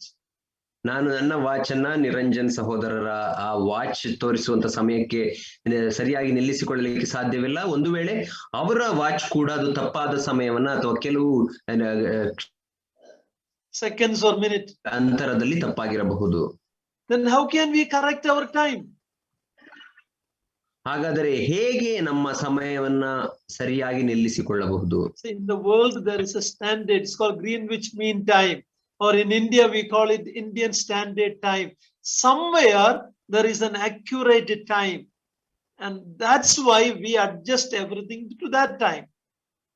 ನಮ್ಮ ಭೂಮಿಯ ಮೇಲೆ ನಾವು ನೋಡುವಾಗ ಗ್ರೀನ್ವಿಚ್ ಮೀನ್ ಟೈಮ್ ಎಂಬಂತ ಒಂದು ಸಮಯದ ಒಂದು ಮಟ್ಟವನ್ನ ಅಳೆಯುವಂತ ಒಂದು ಮಟ್ಟವಿದೆ, ಮತ್ತು ನಮ್ಮ ಭಾರತದಲ್ಲಿ ಭಾರತೀಯ ಕಾಲದ ಮಟ್ಟ ಎಂಬುದಾಗಿ ಒಂದು ಮಟ್ಟವಿದೆ. ಆ ಮಟ್ಟಕ್ಕೆ ತಕ್ಕ ಹಾಗೆ ನಮ್ಮ ಸಮಯಗಳನ್ನ ನಾವು ನಮ್ಮ ವಾಚ್ಗಳನ್ನ ನಿಲ್ಲಿಸಿಕೊಳ್ಳುತ್ತೇವೆ. So we all wanted to be more perfect because there is a perfect person, and that is none other than God. ಆದ್ದರಿಂದ ನಾವೆಲ್ಲರೂ ಪರಿಪೂರ್ಣವಾದಂತ ವ್ಯಕ್ತಿಗಳಾಗಲಿಕ್ಕೆ ಬಯಸುತ್ತೇವೆ, ಯಾಕಂದ್ರೆ ಪರಿಪೂರ್ಣತೆಯುಳ್ಳಂತಹ ಒಬ್ಬ ವ್ಯಕ್ತಿ ಇದ್ದಾನೆ. ಆತನು ಯಾರೆಂದರೆ ಸೃಷ್ಟಿಕರ್ತನಾದಂತಹ ದೇವರೇ. Fourthly, anthropological, because man has a sense of God and morality. That's because there is a God who created man. ನಾಲ್ಕನೇದಾಗಿ ದೇವರು ಇದ್ದಾನೆ ಎಂಬ ವಾದಕ್ಕೆ ಇರುವಂತಹ ನಾಲ್ಕನೆಯ ಸಾಕ್ಷ್ಯ ಏನೆಂದರೆ ಮಾನವ ಶಾಸ್ತ್ರ. ಅಂದರೆ ಮಾನವನು ತನ್ನ ಅಸ್ತಿತ್ವದಲ್ಲಿ ಆತನು ದೇವರಿದ್ದಾನೆ ಎಂಬುದಾಗಿ ಹೇಳುವಂತ ವಾದ. Only man has a moral value. The dog and the pigs and the cow don't have moral values. ಮನುಷ್ಯರಿಗೆ ಮಾತ್ರ ಆ ಒಂದು ನೈತಿಕವಾದಂತಹ ಮಟ್ಟವಿದೆ ಮತ್ತು ನೈತಿಕವಾದಂತವಾಗಿ ಯೋಚಿಸುವಂತ ಆ ಒಂದು ಬುದ್ಧಿಶಕ್ತಿ ಇದೆ. ಪ್ರಾಣಿಗಳಿಗೆ ಆ ಒಂದು ಬುದ್ಧಿಶಕ್ತಿ ಇಲ್ಲ. ಅದಿಂದೇದಾದ ಬುದ್ಧಿ ಇರಬಹುದು, a dog has some understanding, but moral values only man has. ಆ ಪ್ರಾಣಿಗಳಿಗೆ ಅವುಗಳದೇ ಆದಂತಹ ಬೇರೆ ಬುದ್ಧಿ ಇರಬಹುದು, ಆದರೆ ಮಾನವನಲ್ಲಿ ಮಾತ್ರ ಅನೈತಿಕವಾಗಿ ಯೋಚಿಸುವಂತಹ ಜ್ಞಾನ ಉಂಟು. Because there is a God who created man in his image. ಯಾಕಂದ್ರೆ ದೇವರು ಮನುಷ್ಯನನ್ನ ತನ್ನ ಸ್ವರೂಪಕ್ಕೆ ಉಂಟು ಮಾಡಿದಂತ ಒಬ್ಬರು ದೇವರಿದ್ದಾನೆ. Fifthly, we can see ethnological. Ethnos means race and ethnic. Okay, there are different kinds of people or groups in the world. They all have some kind of beliefs about God. They have temples or churches or mosque or gurudwara. So whichever tribe you go to, they have some sense of the knowledge of God.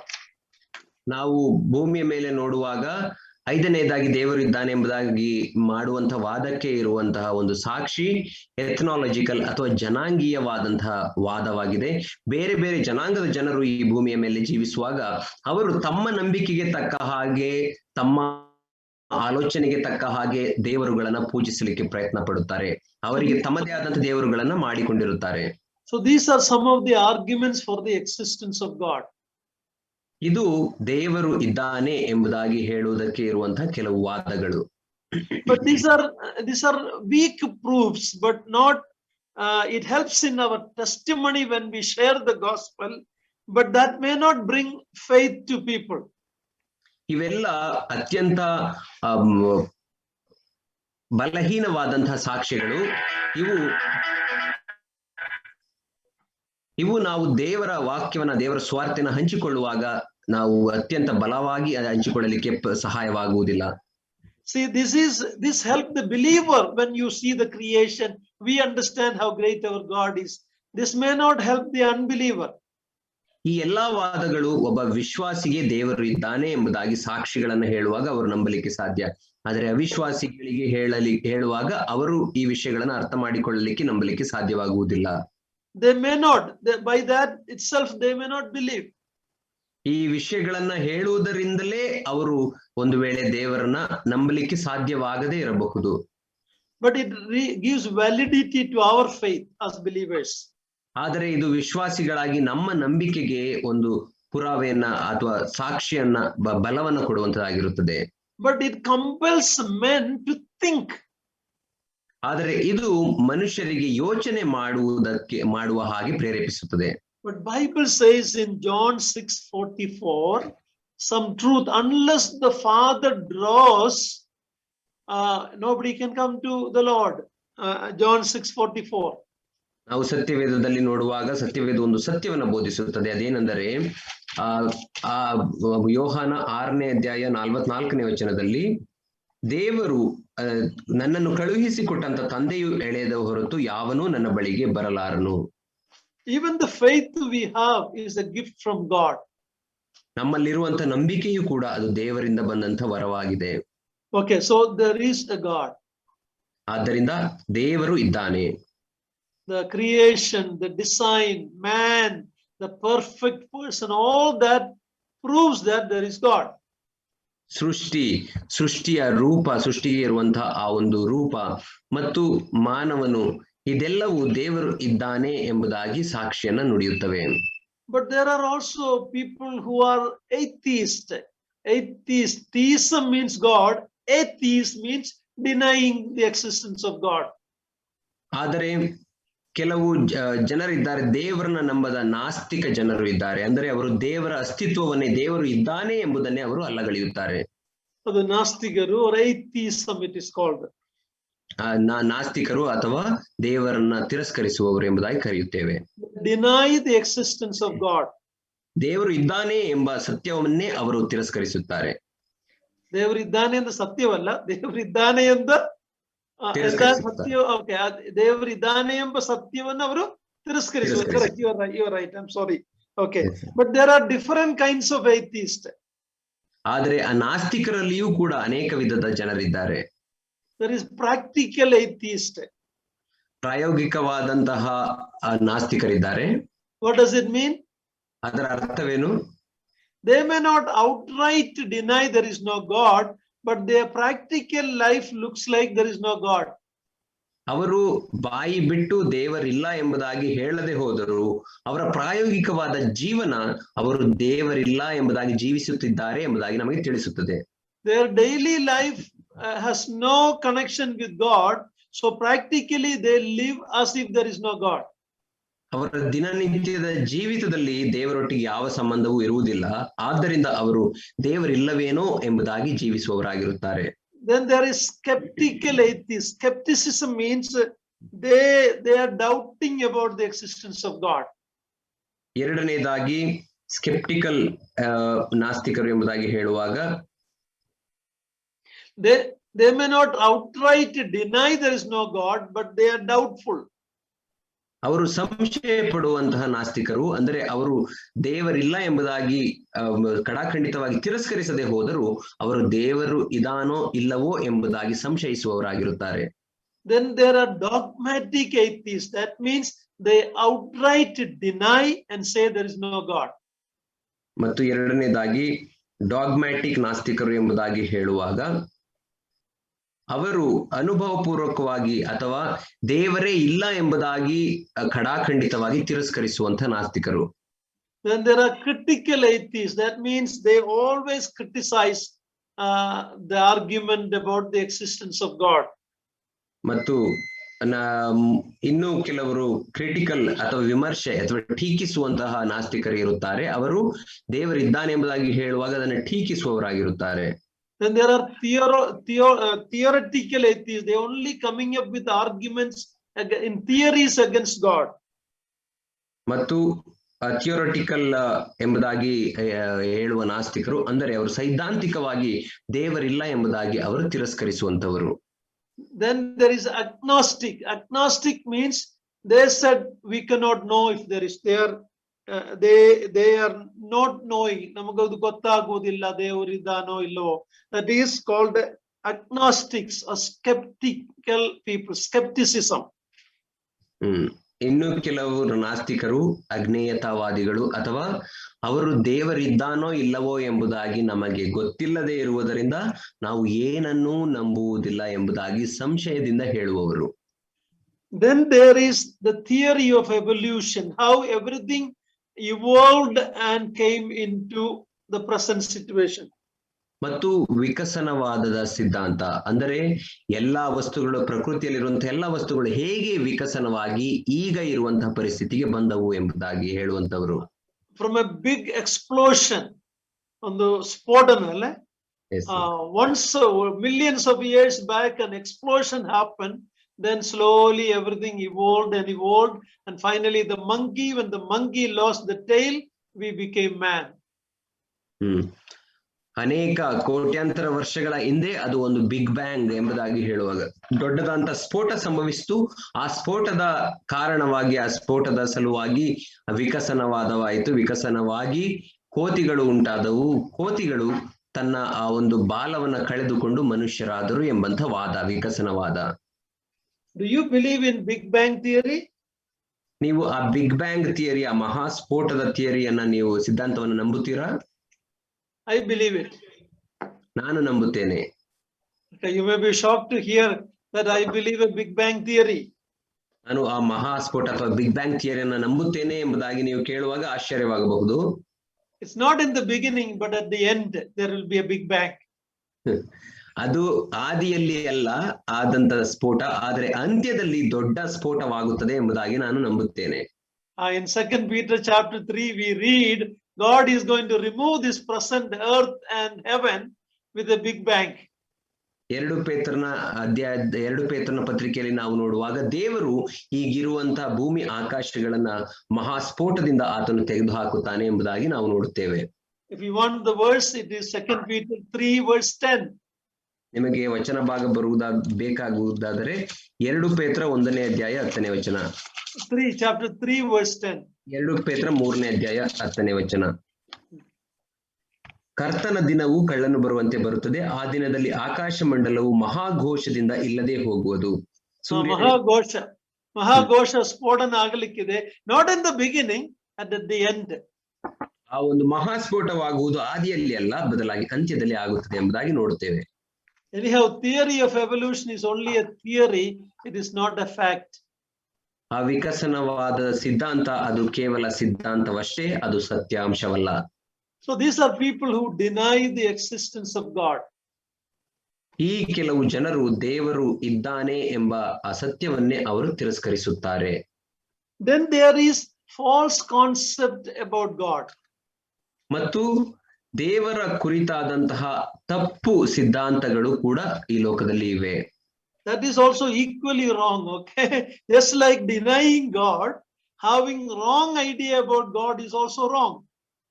ಅದು ಕೂಡ ತಪ್ಪಾದಂತದ್ದೇ. ದೇವರನ್ನ ತಿರಸ್ಕರಿಸುವುದು ಮಾತ್ರ ತಪ್ಪಲ್ಲ, ಬದಲಾಗಿ ದೇವರ ಕುರಿತಾಗಿ ತಪ್ಪಾದ ತಿಳುವಳಿಕೆಯನ್ನು ಹೊಂದುವುದು ಕೂಡ ದೊಡ್ಡದಾದಂತಹ ಪ್ರಮಾದ. We live in a country, this is very common here. ನಾವು ಜೀವಿಸುತ್ತಿರುವಂತ ನಮ್ಮ ದೇಶದಲ್ಲಿ ಅದು ಸಾಮಾನ್ಯವಾಗಿದೆ.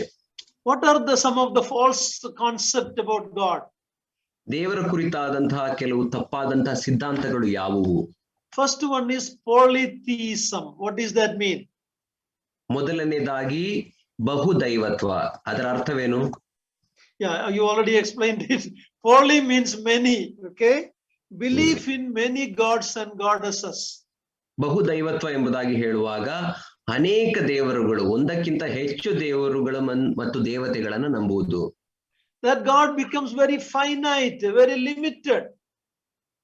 ನಾವು ದೇವರನ್ನ ಚಿಕ್ಕದಾಗಿ ಮಾಡಿ ಕೆಲವು ಪರಿಮಿತಿಯೊಳಗೆ ಆತನನ್ನ ಇರಿಸುತ್ತೇವೆ.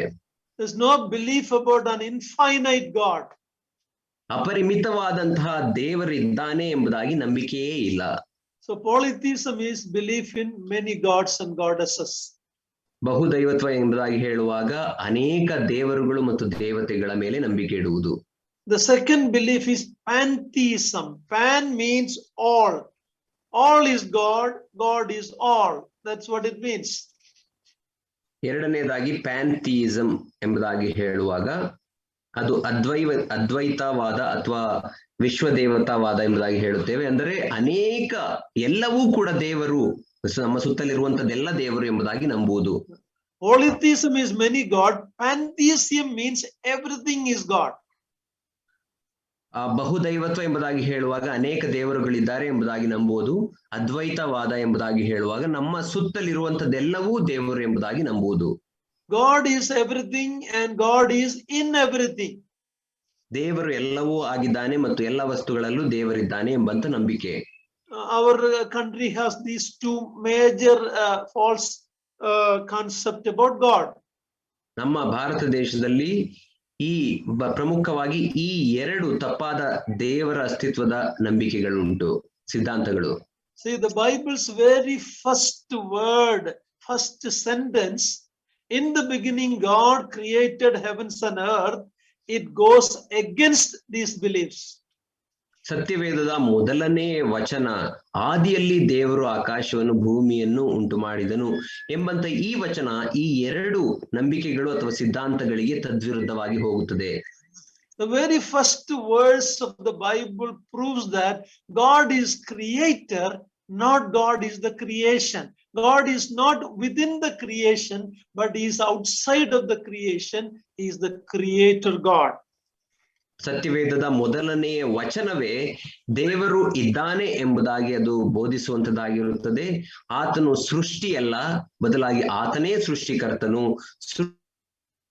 ಆತನನ್ನ ಸೇರಿಸಲಿಕ್ಕೆ ಸಾಧ್ಯವಿಲ್ಲ, ಆತನು ಸೃಷ್ಟಿಯ ಹೊರಗೆ ಇರುವಂತವನು. He is outside of the creation. He is not in the creation. ಆತನು ಆ ಸೃಷ್ಟಿ ಕಾರ್ಯದ ಒಳಗಿಲ್ಲ, ಬದಲಾಗಿ ಸೃಷ್ಟಿಯ ಹೊರಗೆ ಇರುವ ಆತನು. There are a few more other false concepts. I don't want to go into all of that, but it is the New Age beliefs. A lot of different views are there among man. ಇನ್ನು ಅನೇಕ ತಪ್ಪಾದಂತಹ ಸಿದ್ಧಾಂತಗಳು ದೇವರ ಕುರಿತಾಗಿ ಉಂಟು. ಅದು ನವಯುಗದ ಅಥವಾ ಹೊಸ ಯುಗದ ನಂಬಿಕೆಗಳು, ಅದರ ಕುರಿತಾಗಿ ನಾವು ಅಧ್ಯಯನ ಮಾಡುವ ಅವಶ್ಯಕತೆ ಇಲ್ಲ. There is deism. There is something called deism, DEISM. ಮತ್ತು ಇನ್ನೊಂದು ಸಿದ್ಧಾಂತ ಉಂಟು, ಅದು ಡಿಯಿಸಂ ಎಂಬುದಾಗಿ ಹೇಳುವಾಗ ದೇವತಾವಾದ. It means God has created it, but he left it alone. He abandoned it.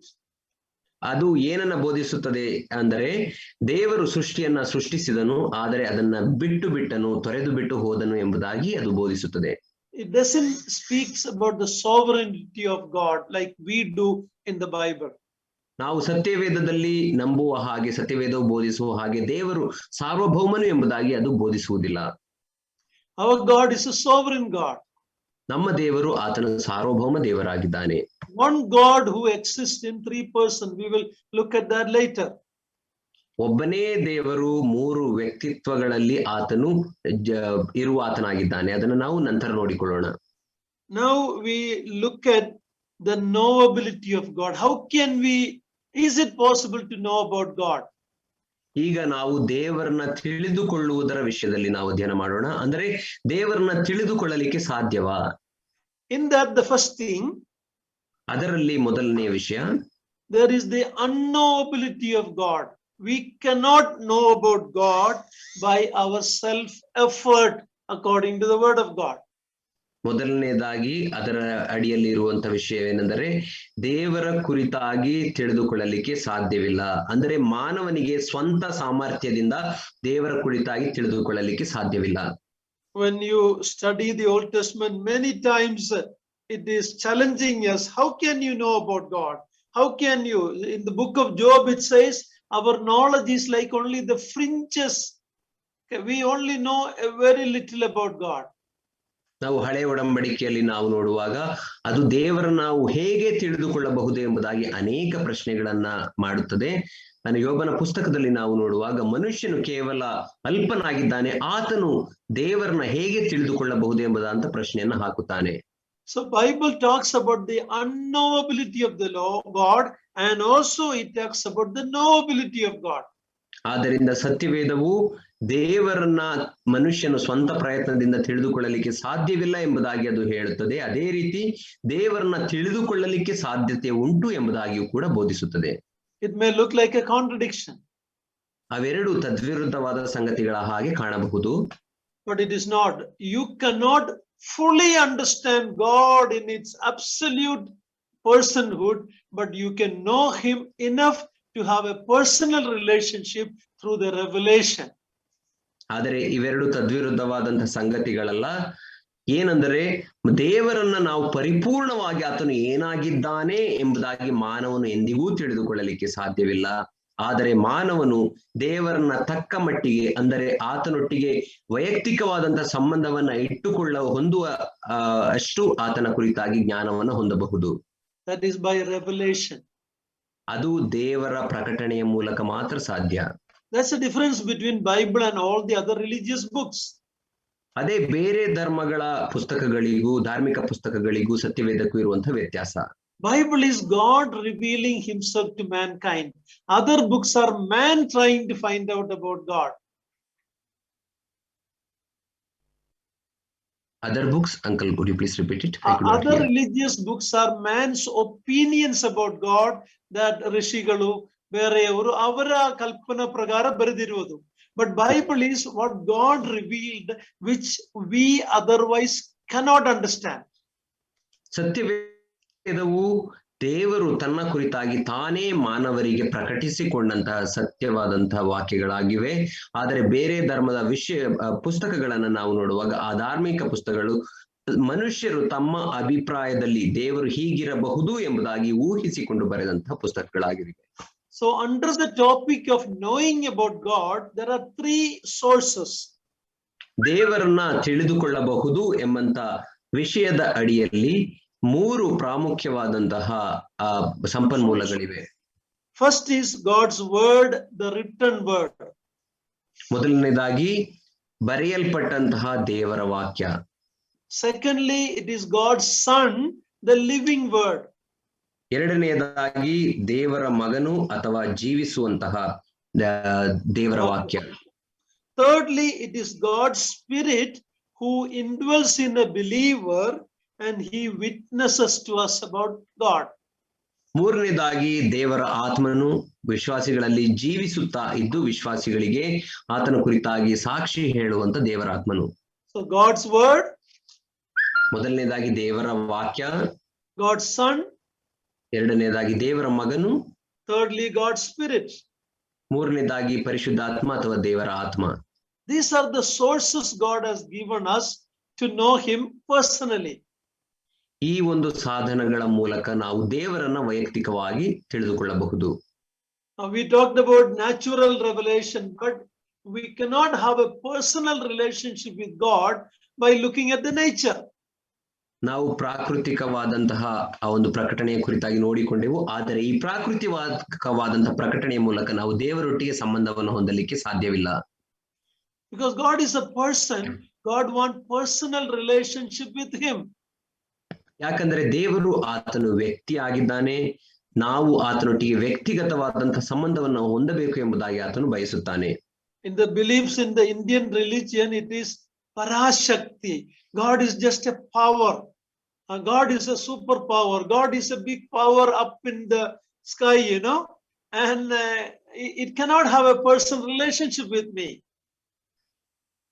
ಭಾರತದಲ್ಲಿರುವಂತಹ ನಂಬಿಕೆಯ ಪ್ರಕಾರ ದೇವರು ಆತನು ಪರಾಶಕ್ತಿಯಾಗಿದ್ದಾನೆ, ಎಲ್ಲೋ ಆಕಾಶದಲ್ಲಿ ಇರುವಂತಹ ಒಂದು ಮಹಾನ್ ಶಕ್ತಿಯಾಗಿರುವುದರಿಂದ ಆತನೊಟ್ಟಿಗೆ ನಾನು ವೈಯಕ್ತಿಕ ಸಂಬಂಧವನ್ನು ಹೊಂದಲಿಕ್ಕೆ ಸಾಧ್ಯವಿಲ್ಲ ಎಂಬುದಾಗಿ ನಂಬಿಕೆಗಳುಂಟು. But the God of the Bible is a person with all power, and I can have a personal relationship with him through the Lord Jesus Christ. ಆದರೆ ಸತ್ಯವೇದದಲ್ಲಿರುವಂತಹ ದೇವರು ಆತನು ಸರ್ವಶಕ್ತನಾಗಿದ್ದಾನೆ, ಸರ್ವಶಕ್ತನಾಗಿದ್ದರೂ ಕೂಡ ಆತನೊಟ್ಟಿಗೆ ನಾನು ವೈಯಕ್ತಿಕ ಸಂಬಂಧವನ್ನ ಹೊಂದಲಿಕ್ಕೆ ಸಾಧ್ಯ. ಅದು ತನ್ನ ಮಗನಾದಂತಹ ಯೇಸು ಕ್ರಿಸ್ತನ ಮೂಲಕ ಆ ಸಂಬಂಧವನ್ನು ನಾವು ಹೊಂದಬಹುದು. Thirdly, we saw that the biblical revelation is progressive revelation. We have already looked at that earlier, so I'm not going to explain it. God has revealed him by part he revealed. So Old Testament is not enough. We need the New Testament. So God has revealed him progressively until the last book, Revelation, is given, and in the last chapter, and it is sealed and says, don't add to it or don't delete from it. ದೇವರು ತನ್ನ ಕುರಿತಾಗಿ ತಾನು ಆತನು ಹಂತ ಹಂತವಾಗಿ ಆತನು ತನ್ನನ್ನು ಪ್ರಕಟಿಸಿಕೊಂಡಿದ್ದಾನೆ. ಅದನ್ನು ನಾವು ಸತ್ಯವೇದದಲ್ಲಿ ನಾವು ನೋಡುತ್ತೇವೆ. ಸತ್ಯವೇದದ ಆದಿಯಿಂದಲೂ ಅಂತ್ಯದವರೆಗೂ, ಪ್ರಕಟಣೆಯ ಪುಸ್ತಕದವರೆಗೂ ದೇವರು ತಾನು ಇದ್ದೇನೆ ಎಂಬುದಾಗಿ ಹಂತ ಹಂತವಾಗಿ ಆತನು ಪ್ರಕಟಿಸಿಕೊಂಡಿದ್ದಾನೆ. ತನ್ನ ವಾಕ್ಯಗಳ ಮುಖಾಂತರ, ತನ್ನ ಮಗನ ಮುಖಾಂತರ, ನಮಗೆ ತನ್ನ ಆತ್ಮನ ಮುಖಾಂತರ ತನ್ನನ್ನು ತಾನು ಪ್ರಕಟಿಸಿಕೊಂಡಿದ್ದಾನೆ. ಮತ್ತು ಸತ್ಯವೇದದ ಕಡೆಯ ಪುಸ್ತಕವಾದಂತಹ ಪ್ರಕಟಣೆಯಲ್ಲಿ ಹೇಳುತ್ತದೆ, ಆ ವಾಕ್ಯಗಳಿಗೆ ನಾವು ಹೆಚ್ಚಿನದು ಏನನ್ನು ಸೇರಿಸಬಾರದು, ಅದರಿಂದ ಏನನ್ನು ತೆಗೆಯಬಾರದು ಎಂಬುದಾಗಿ. See, that is why we need all the books of the Bible, not just one book. Some people like Psalm 23. That's the only psalm they read. Or, some Psalm 1, Psalm 23, Psalm 27. See, some people only read the book of Psalms, okay? But we need the whole word of God. ಆದ್ದರಿಂದಲೇ ನಮಗೆ ಸತ್ಯವೇದದಲ್ಲಿರುವಂತಹ ಎಲ್ಲ ದೇವರ ವಾಕ್ಯಗಳನ್ನ ಕಲಿಯುವಂತ ಅವಶ್ಯಕತೆ ಇದೆ.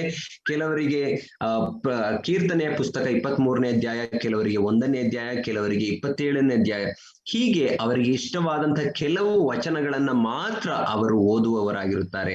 ಆದರೆ ದೇವರ ಕುರಿತಾಗಿ ನಾವು ಪರಿಪೂರ್ಣವಾಗಿ ಅಥವಾ ತಕ್ಕ ಮಟ್ಟಿಗೆ ತಿಳಿದುಕೊಳ್ಳಬೇಕಾದರೆ ನಾವು ಸತ್ಯವೇದದ ಎಲ್ಲ ಪುಸ್ತಕಗಳನ್ನ ಅಧ್ಯಯನ ಮಾಡಬೇಕು. That's why we need to study the word of God systematically. ಆದ್ದರಿಂದಲೇ ನಾವು ದೇವರ ವಾಕ್ಯವನ್ನ ಆ ಒಂದು ಕ್ರಮಬದ್ಧವಾಗಿ ಅಧ್ಯಯನ ಮಾಡಬೇಕು. Okay, all we are sharing is the introduction, okay? ನಾವು ಈಗ ಹೇಳುತ್ತಿರುವಂತದ್ದು ಕೇವಲ ಪೀಠಿಕೆ ಅಷ್ಟೇ. What is the purpose of knowing God? ದೇವರನ್ನ ತಿಳಿದುಕೊಳ್ಳುವುದರ ಮುಖ್ಯ ಉದ್ದೇಶವೇನು? Number 1, ಮೊದಲನೇದಾಗಿ eternal life or salvation. ನಿತ್ಯ ಜೀವ ಅಥವಾ ರಕ್ಷಣೆಗಾಗಿ. Let's read 2 verses. John 17:3. Many of the believers know it, but if there is anyone who is new or who is a babe in Christ, read John 17:3. ಅನೇಕ ವಿಶ್ವಾಸಿಗಳಿಗೆ ಈ ವಚನವು ಗೊತ್ತುಂಟು. ಯೋಹಾನ 17ನೇ ಅಧ್ಯಾಯ 3ನೇ ವಚನ. ಆದ್ರೆ ಹೊಸದಾಗಿ ಇರುವಂತಹ ವಿಶ್ವಾಸಿಗಳು, ಇನ್ನು ಕ್ರಿಸ್ತ ನಂಬಿಕೆಯಲ್ಲಿ ಹಸುಗೂಸುಗಳಾಗಿರುವವರ ಉಪಯೋಗಕ್ಕಾಗಿ ಈ ಒಂದು ವಚನವನ್ನು ನಾವು ಓದೋಣ. ಯೋಹಾನನ ಸುವಾರ್ತೆ 17ನೇ ಅಧ್ಯಾಯ 3ನೇ ವಚನ. ಒಬ್ಬನೇ ಸತ್ಯ ದೇವರಾಗಿರುವ ನಿನ್ನನ್ನು ನೀನು ಕಳುಹಿಸಿಕೊಟ್ಟ ಯೇಸು ಕ್ರಿಸ್ತನನ್ನು ತಿಳಿಯುವುದೇ ನಿತ್ಯ ಜೀವ. Salvation is a personal relationship or knowing the Lord Jesus Christ. ರಕ್ಷಣೆ ಅಂದರೆ ಯೇಸು ಕ್ರಿಸ್ತನೊಟ್ಟಿಗೆ ವೈಯಕ್ತಿಕವಾದ ಸಂಬಂಧವನ್ನು ಹೊಂದುವುದು ಅಥವಾ ಯೇಸು ಕ್ರಿಸ್ತನ ಕುರಿತಾಗಿ ತಿಳಿದುಕೊಳ್ಳುವುದೇ ಆಗಿದೆ. 1 Timothy chapter 2 verse 4. 1 ತಿಮೋತಿ 2ನೇ ಅಧ್ಯಾಯ 4ನೇ ವಚನ. ಎಲ್ಲಾ ಮನುಷ್ಯರು ರಕ್ಷಣೆಯನ್ನು ಹೊಂದಿ ಸತ್ಯದ ಜ್ಞಾನಕ್ಕೆ ಸೇರಬೇಕೆಂಬುದು ಆತನ ಚಿತ್ತವಾಗಿದೆ. See, so knowing God is a personal relationship. It is knowing the truth. ದೇವರನ್ನ ತಿಳಿದುಕೊಳ್ಳುವುದು ಅದು ಆತನೊಟ್ಟಿಗೆ ವೈಯಕ್ತಿಕ ಸಂಬಂಧವನ್ನು ಹೊಂದುವುದಾಗಿದೆ ಮತ್ತು ಅದು ಸತ್ಯವನ್ನ ತಿಳಿದುಕೊಳ್ಳುವುದಾಗಿದೆ. So knowing about God brings us eternal life, salvation. ದೇವರ ಕುರಿತಾಗಿ ತಿಳಿದುಕೊಳ್ಳುವುದು ನಮಗೆ ನಿತ್ಯ ಜೀವವನ್ನ ಅಥವಾ ರಕ್ಷಣೆಯನ್ನ ತರುತ್ತದೆ. Secondly, ಎರಡನೇದಾಗಿ, for believers, knowing God more brings Christian maturity and growth. ನಾವು ದೇವರನ್ನ ಏಕೆ ತಿಳಿದುಕೊಳ್ಳಬೇಕು ಎಂಬುದಾಗಿ ನೋಡುವಾಗ ಎರಡನೇ ವಿಷಯ, ವಿಶ್ವಾಸಿಗಳು ದೇವರ ಕುರಿತಾಗಿ ತಿಳಿದುಕೊಳ್ಳುವಾಗ ಕ್ರಿಸ್ತ ನಂಬಿಕೆಯಲ್ಲಿ ಅದು ಪರಿಪೂರ್ಣತೆಗೆ ಅಥವಾ ಪರಿಪಕ್ವತೆಗೆ ನಡೆಸುತ್ತದೆ. For unbelievers, knowing God will bring salvation. ಆದರೆ ಅವಿಶ್ವಾಸಿಗಳಿಗೆ ದೇವರ ಕುರಿತಾಗಿ ತಿಳಿದುಕೊಳ್ಳುವಾಗ ರಕ್ಷಣೆಯನ್ನ ಉಂಟು ಮಾಡುತ್ತದೆ. For a believer, knowing God more brings growth and maturity in their Christian life. ವಿಶ್ವಾಸಿಗಳಿಗೆ ದೇವರ ಕುರಿತಾಗಿ ಹೆಚ್ಚು ವಿಷಯಗಳನ್ನ ತಿಳಿದುಕೊಳ್ಳುವಾಗ ಅದು ದೇವರ ನಂಬಿಕೆಯಲ್ಲಿ, ಕ್ರಿಸ್ತ ನಂಬಿಕೆಯಲ್ಲಿ ಅದು ಪರಿಪಕ್ವತೆಗೆ ನಡೆಸುತ್ತದೆ ಮತ್ತು ಅಭಿವೃದ್ಧಿಗೆ ಕೊಂಡೊಯ್ಯುತ್ತದೆ. I hope you write down these verses. ಈ ವಚನ ಭಾಗಗಳನ್ನು ನೀವು ಬರೆದಿಟ್ಟುಕೊಳ್ಳಬೇಕೆಂಬುದಾಗಿ ಬಯಸುತ್ತೇನೆ. First we saw John 17:3, 1 Timothy 2:4. ಮೊದಲನೇದಾಗಿ ನಾವು ಯೋಹಾನನ ಸುವಾರ್ತೆ 17ನೇ ಅಧ್ಯಾಯ 3ನೇ ವಚನವನ್ನು ನಾವು ನೋಡಿಕೊಂಡೆವು. ಎರಡನೆಯ ವಚನ ಭಾಗ ಅದು 1 ತಿಮೋತಿ 2ನೇ ಅಧ್ಯಾಯ 4ನೇ ವಚನ. So secondly, about Christian growth and maturity. ಎರಡನೇದಾಗಿ ಕ್ರೈಸ್ತರ ಬೆಳವಣಿಗೆಗೆ ಮತ್ತು ಪರಿಪಕ್ವತೆಗಾಗಿ ನಾವು ದೇವರನ್ನ ತಿಳಿದುಕೊಳ್ಳಬೇಕು. 2 Peter 3:18. 2 ಪೇತ್ರ 3ನೇ ಅಧ್ಯಾಯ 18ನೇ ವಚನ. There is a command there.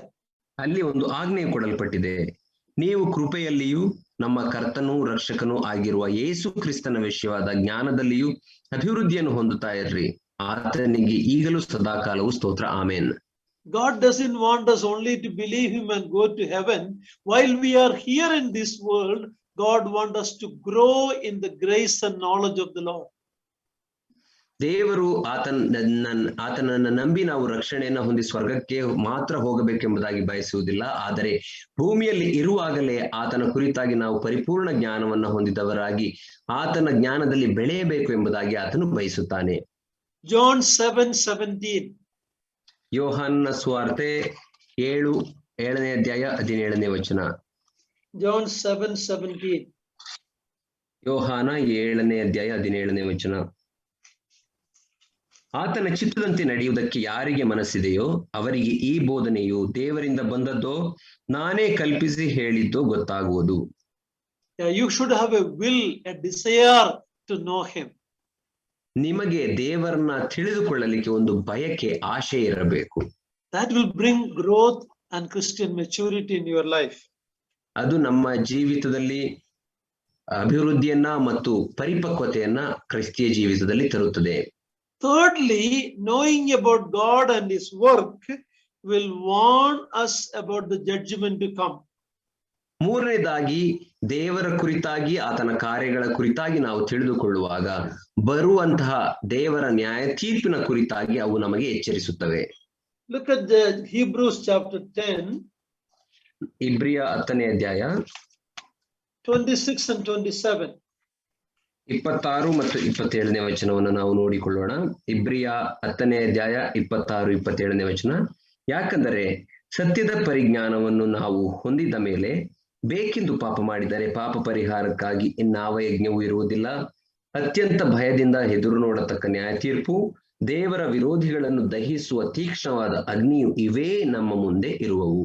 Yeah, so we will know, knowing God more will help us to be warned of the judgment to come and avoid that. ದೇವರ ಕುರಿತಾಗಿ ನಾವು ಹೆಚ್ಚು ತಿಳುವಳಿಕೆಯನ್ನು ಹೊಂದುವಾಗ ಅದು ಬರಲಿಕ್ಕಿರುವಂತಹ ದೇವರ ನ್ಯಾಯ ತೀರ್ಪಿನ ಕುರಿತಾಗಿ ನಮಗೆ ಎಚ್ಚರಿಸುತ್ತದೆ ಮತ್ತು ಅದರಿಂದ ತಪ್ಪಿಸಿಕೊಳ್ಳುವುದು ಹೇಗೆ ಎಂಬುದಾಗಿ ತಿಳಿಸುತ್ತದೆ. There is going to be a judgment of God for unbeliever, judgment of God called the great white throne judgment. ಅವಿಶ್ವಾಸಿಗಳಿಗಾಗಿ ದೇವರು ಮಾಡುವಂತ ಒಂದು ನ್ಯಾಯ ತೀರ್ಪುಂಟು, ಅದು ಬಿಳಿಯ ಸಿಂಹಾಸನದ ನ್ಯಾಯ ತೀರ್ಪು. And for a believer there is a judgment seat of Christ, Kristana Nyayasana, where we have to stand to give an account for our life. Only when you know more about God and His Word, we will be able to know these things. ಆದರೆ ವಿಶ್ವಾಸಿಗಳಿಗೂ ಕೂಡ ಆಗುವಂತ ಒಂದು ನ್ಯಾಯ ತೀರ್ಪು ಉಂಟು. ಅಂದರೆ ಅದು ಕ್ರಿಸ್ತನ ನ್ಯಾಯಾಸನ. ಅಲ್ಲಿ ಅವರಿಗೆ ಅವರ ಕಾರ್ಯಗಳಿಗೆ ತಕ್ಕ ಹಾಗೆ ಬಿರುದನ್ನ ಕೊಡುವಂತ ಸ್ಥಳ ಮತ್ತು ಅವರು ಮಾಡಿದಂತ ಎಲ್ಲಾ ಕಾರ್ಯಗಳಿಗೂ ಲೆಕ್ಕವನ್ನ ದೇವರ ಮುಂದೆ ಒಪ್ಪಿಸಬೇಕು. Fourthly, ನಾಲ್ಕನೇದಾಗಿ, knowing about God will generate a true worship of God in our life. ದೇವರ ಕುರಿತಾಗಿ ನಾವು ತಿಳಿದುಕೊಳ್ಳುವಾಗ ಅದು ನಮ್ಮ ಜೀವಿತದಲ್ಲಿ ದೇವರನ್ನ ನಿಜವಾಗಿಯೂ ಆರಾಧಿಸಬೇಕು ಎಂಬಂತ ಭಾವನೆಯನ್ನು ಹುಟ್ಟಿಸುತ್ತದೆ. It will generate a true worship of this wonderful God. ಅದು ನಮ್ಮಲ್ಲಿ ಈ ಸುಂದರವಾದಂತಹ ಅದ್ಭುತನಾದಂತಹ ದೇವರನ್ನ ಆರಾಧಿಸುವಂತ ಆ ಬಯಕೆಯನ್ನ ಹುಟ್ಟಿಸುತ್ತದೆ. Romans 11:33 to 36. ರೋಮಾಪುರ 11ನೇ ಅಧ್ಯಾಯ 33 to 36. ರೋಮ 11:33ರಿಂದ 36ನೇ ವಚನದವರೆಗೆ. ಆಹಾ, ದೇವರ ಐಶ್ವರ್ಯವು, ಜ್ಞಾನವು, ವಿವೇಕವು ಎಷ್ಟೋ ಅಗಾಧ. ಆತನ ತೀರ್ಮಾನಗಳು ಪರಿಶೋಧನೆಗೆ ಎಷ್ಟೋ ಅಗಮ್ಯ.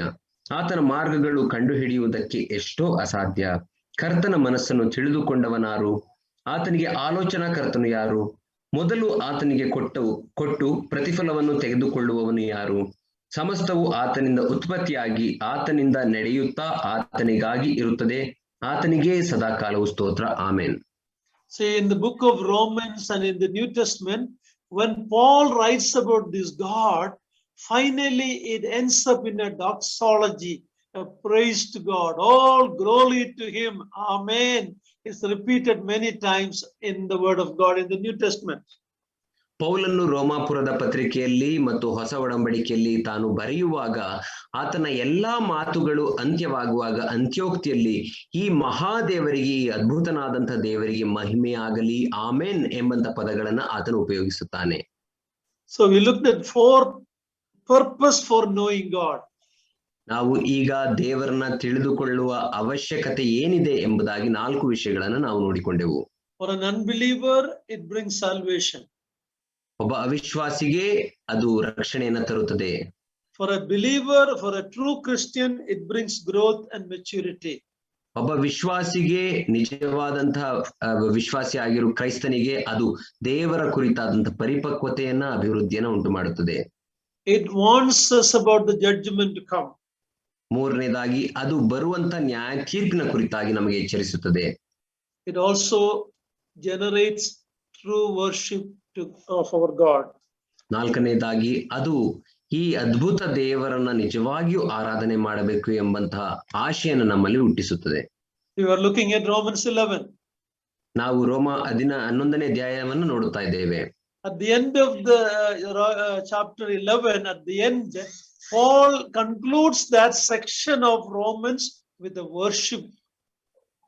ನಾವು ರೋಮಾಪುರ 11ನೇ ಅಧ್ಯಾಯ ಕಡೆಯ ವಚನಗಳನ್ನು ನಾವು ನೋಡುವಾಗ ಕಡೆಯ ವಚನದ ಈ ಭಾಗವನ್ನ ಪೌಲನು ಹೇಗೆ ಮುಗಿಸುತ್ತಾನೆ ಅಂದರೆ, ದೇವರನ್ನ ಆರಾಧಿಸುವವನಾಗಿ ಆತನು ಈ ವಾಚನ ಭಾಗವನ್ನು ಮುಗಿಸುತ್ತಾನೆ.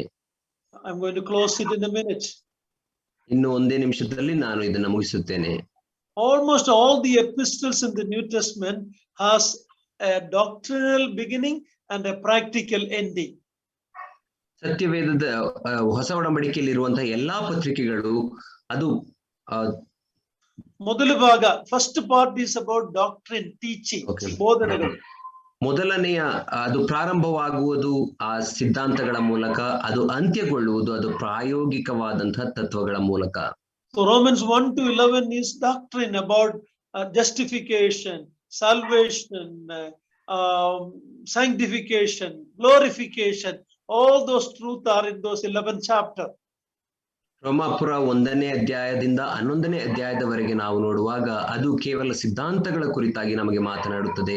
ಅದು ನಮ್ಮಲ್ಲಿ ಮನವರಿಕೆಯನ್ನ ಹುಟ್ಟಿಸುವಂಥದ್ದು, ಪಾಪ ನಿವೇದನೆಯನ್ನು ಹುಟ್ಟಿಸುವಂಥದ್ದು, ನೀತಿವಂತಿಕೆ, ಪರಿಶುದ್ಧತೆಗೊಳಿಸುವಂಥದ್ದು, ಈ ವಿಷಯಗಳ ಕುರಿತಾಗಿ ಮತ್ತು ಮಹಿಮೆ ಆಗುವುದು ಯಾವ ರೀತಿ ಎಂಬುದಾಗಿ ಅದು ನಮಗೆ ಮಾತನಾಡುತ್ತದೆ. But at the end he closes that section by a great worship of this God. ಈ ಒಂದು ಭಾಗವನ್ನ ಆತನು ಮುಗಿಸುವಂಥದ್ದು ಆ ಒಂದು ಪರಿಶುದ್ಧತೆಯ ಅದ್ಭುತ ವಚನಗಳ ಮೂಲಕ ಆತನು ಆರಾಧನೆಯ ಅದ್ಭುತ ವಚನಗಳ ಮೂಲಕ ಆತನು ಮುಗಿಸುತ್ತಾನೆ. But then chapter 12 starts by saying, therefore, ಆದದರಿಂದ ದೇಹವನ್ನು ದೇವರಿಗೆ ಮೆಚ್ಚುಗೆಯಾಗಿ ಮೀಸಲಾದ ಯಜ್ಞವಾಗಿ. See, that starts with the practical section. ಆದರೆ 12ನೇ ಅಧ್ಯಾಯವನ್ನು ನಾವು ನೋಡುವಾಗ ಅದು ಪ್ರಾಯೋಗಿಕವಾದಂತಹ ವಿಷಯಗಳ ಮೂಲಕ ಅದು ಪ್ರಾರಂಭವಾಗುತ್ತದೆ. ಏನಂದ್ರೆ, ಆದ್ದರಿಂದ ನಿಮ್ಮ ದೇಹಗಳನ್ನ ದೇವರಿಗೆ ಮೀಸಲಾಗಿಯೂ ಮೆಚ್ಚುಗೆಯಾಗಿಯೂ ಇರುವ ಸಜೀವ ಯಜ್ಞವಾಗಿ ಸಮರ್ಪಿಸಿರಿ ಎಂಬುದಾಗಿ ಅದು ಪ್ರಾರಂಭವಾಗುತ್ತದೆ. I'm going to close with you. What a wonderful God we have. ನಾನು ಈಗ ಮುಗಿಸುವಾಗ ಎಂತಹ ಅದ್ಭುತವಾದಂತಹ ದೇವರನ್ನು ನಾವು ಹೊಂದಿದ್ದೇವೆ. Knowing this God is salvation. Knowing this God is the purpose of our existence in this world. ಈ ದೇವರನ್ನ ತಿಳಿದುಕೊಳ್ಳುವುದೇ ರಕ್ಷಣೆ. ನಾವು ಈ ಲೋಕದಲ್ಲಿ ಜೀವಿಸುತ್ತಾ ಇರುವುದರ ಮೂಲ ಉದ್ದೇಶ ಈ ದೇವರನ್ನ ತಿಳಿದುಕೊಳ್ಳಬೇಕು, ಈತನನ್ನು ಮಹಿಮೆ ಪಡಿಸಬೇಕು ಎಂಬಂತಹ ಉದ್ದೇಶದಿಂದಲೇ ನಾವು ಜೀವಿಸುತ್ತಿದ್ದೇವೆ. Lord willing, we will continue next week. Thank you for coming. Thank you for attending. May God take all the glory.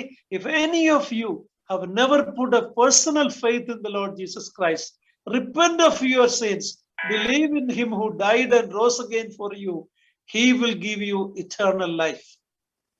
ಆದ್ದರಿಂದ ನಾನು ಈ ವಾಕ್ಯಗಳನ್ನು ಮುಗಿಸುವಾಗ ಯಾರಾದರೂ ಇನ್ನು ಕರ್ತನನ್ನ ಅಂಗೀಕರಿಸದೆ ಹೋದರೆ ನಿಮಗೆ ನಾನು ವೈಯಕ್ತಿಕವಾಗಿ ಹೇಳುವಂಥದ್ದು ಏನೆಂದರೆ, ಈ ದೇವರಲ್ಲಿ, ಈ ಯೇಸು ಕ್ರಿಸ್ತನಲ್ಲಿ ನೀವು ನಂಬಿಕೆ ಇಡುವುದಾದರೆ ನೀವು ರಕ್ಷಣೆಯನ್ನ ಹೊಂದುತ್ತೀರಿ ಮತ್ತು ಆತನ ಜ್ಞಾನದಲ್ಲಿ ಬೆಳೆಯುತ್ತೀರಿ, ನಿತ್ಯ ಜೀವವನ್ನ ನೀವು ಹೊಂದುತ್ತೀರಿ.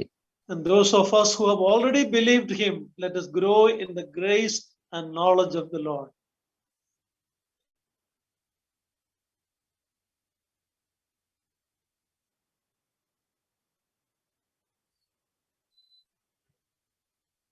ಹೆಚ್ಚಾಗಿ ಬೆಳೆಯೋಣ. Thank you very much. May God's name be praised.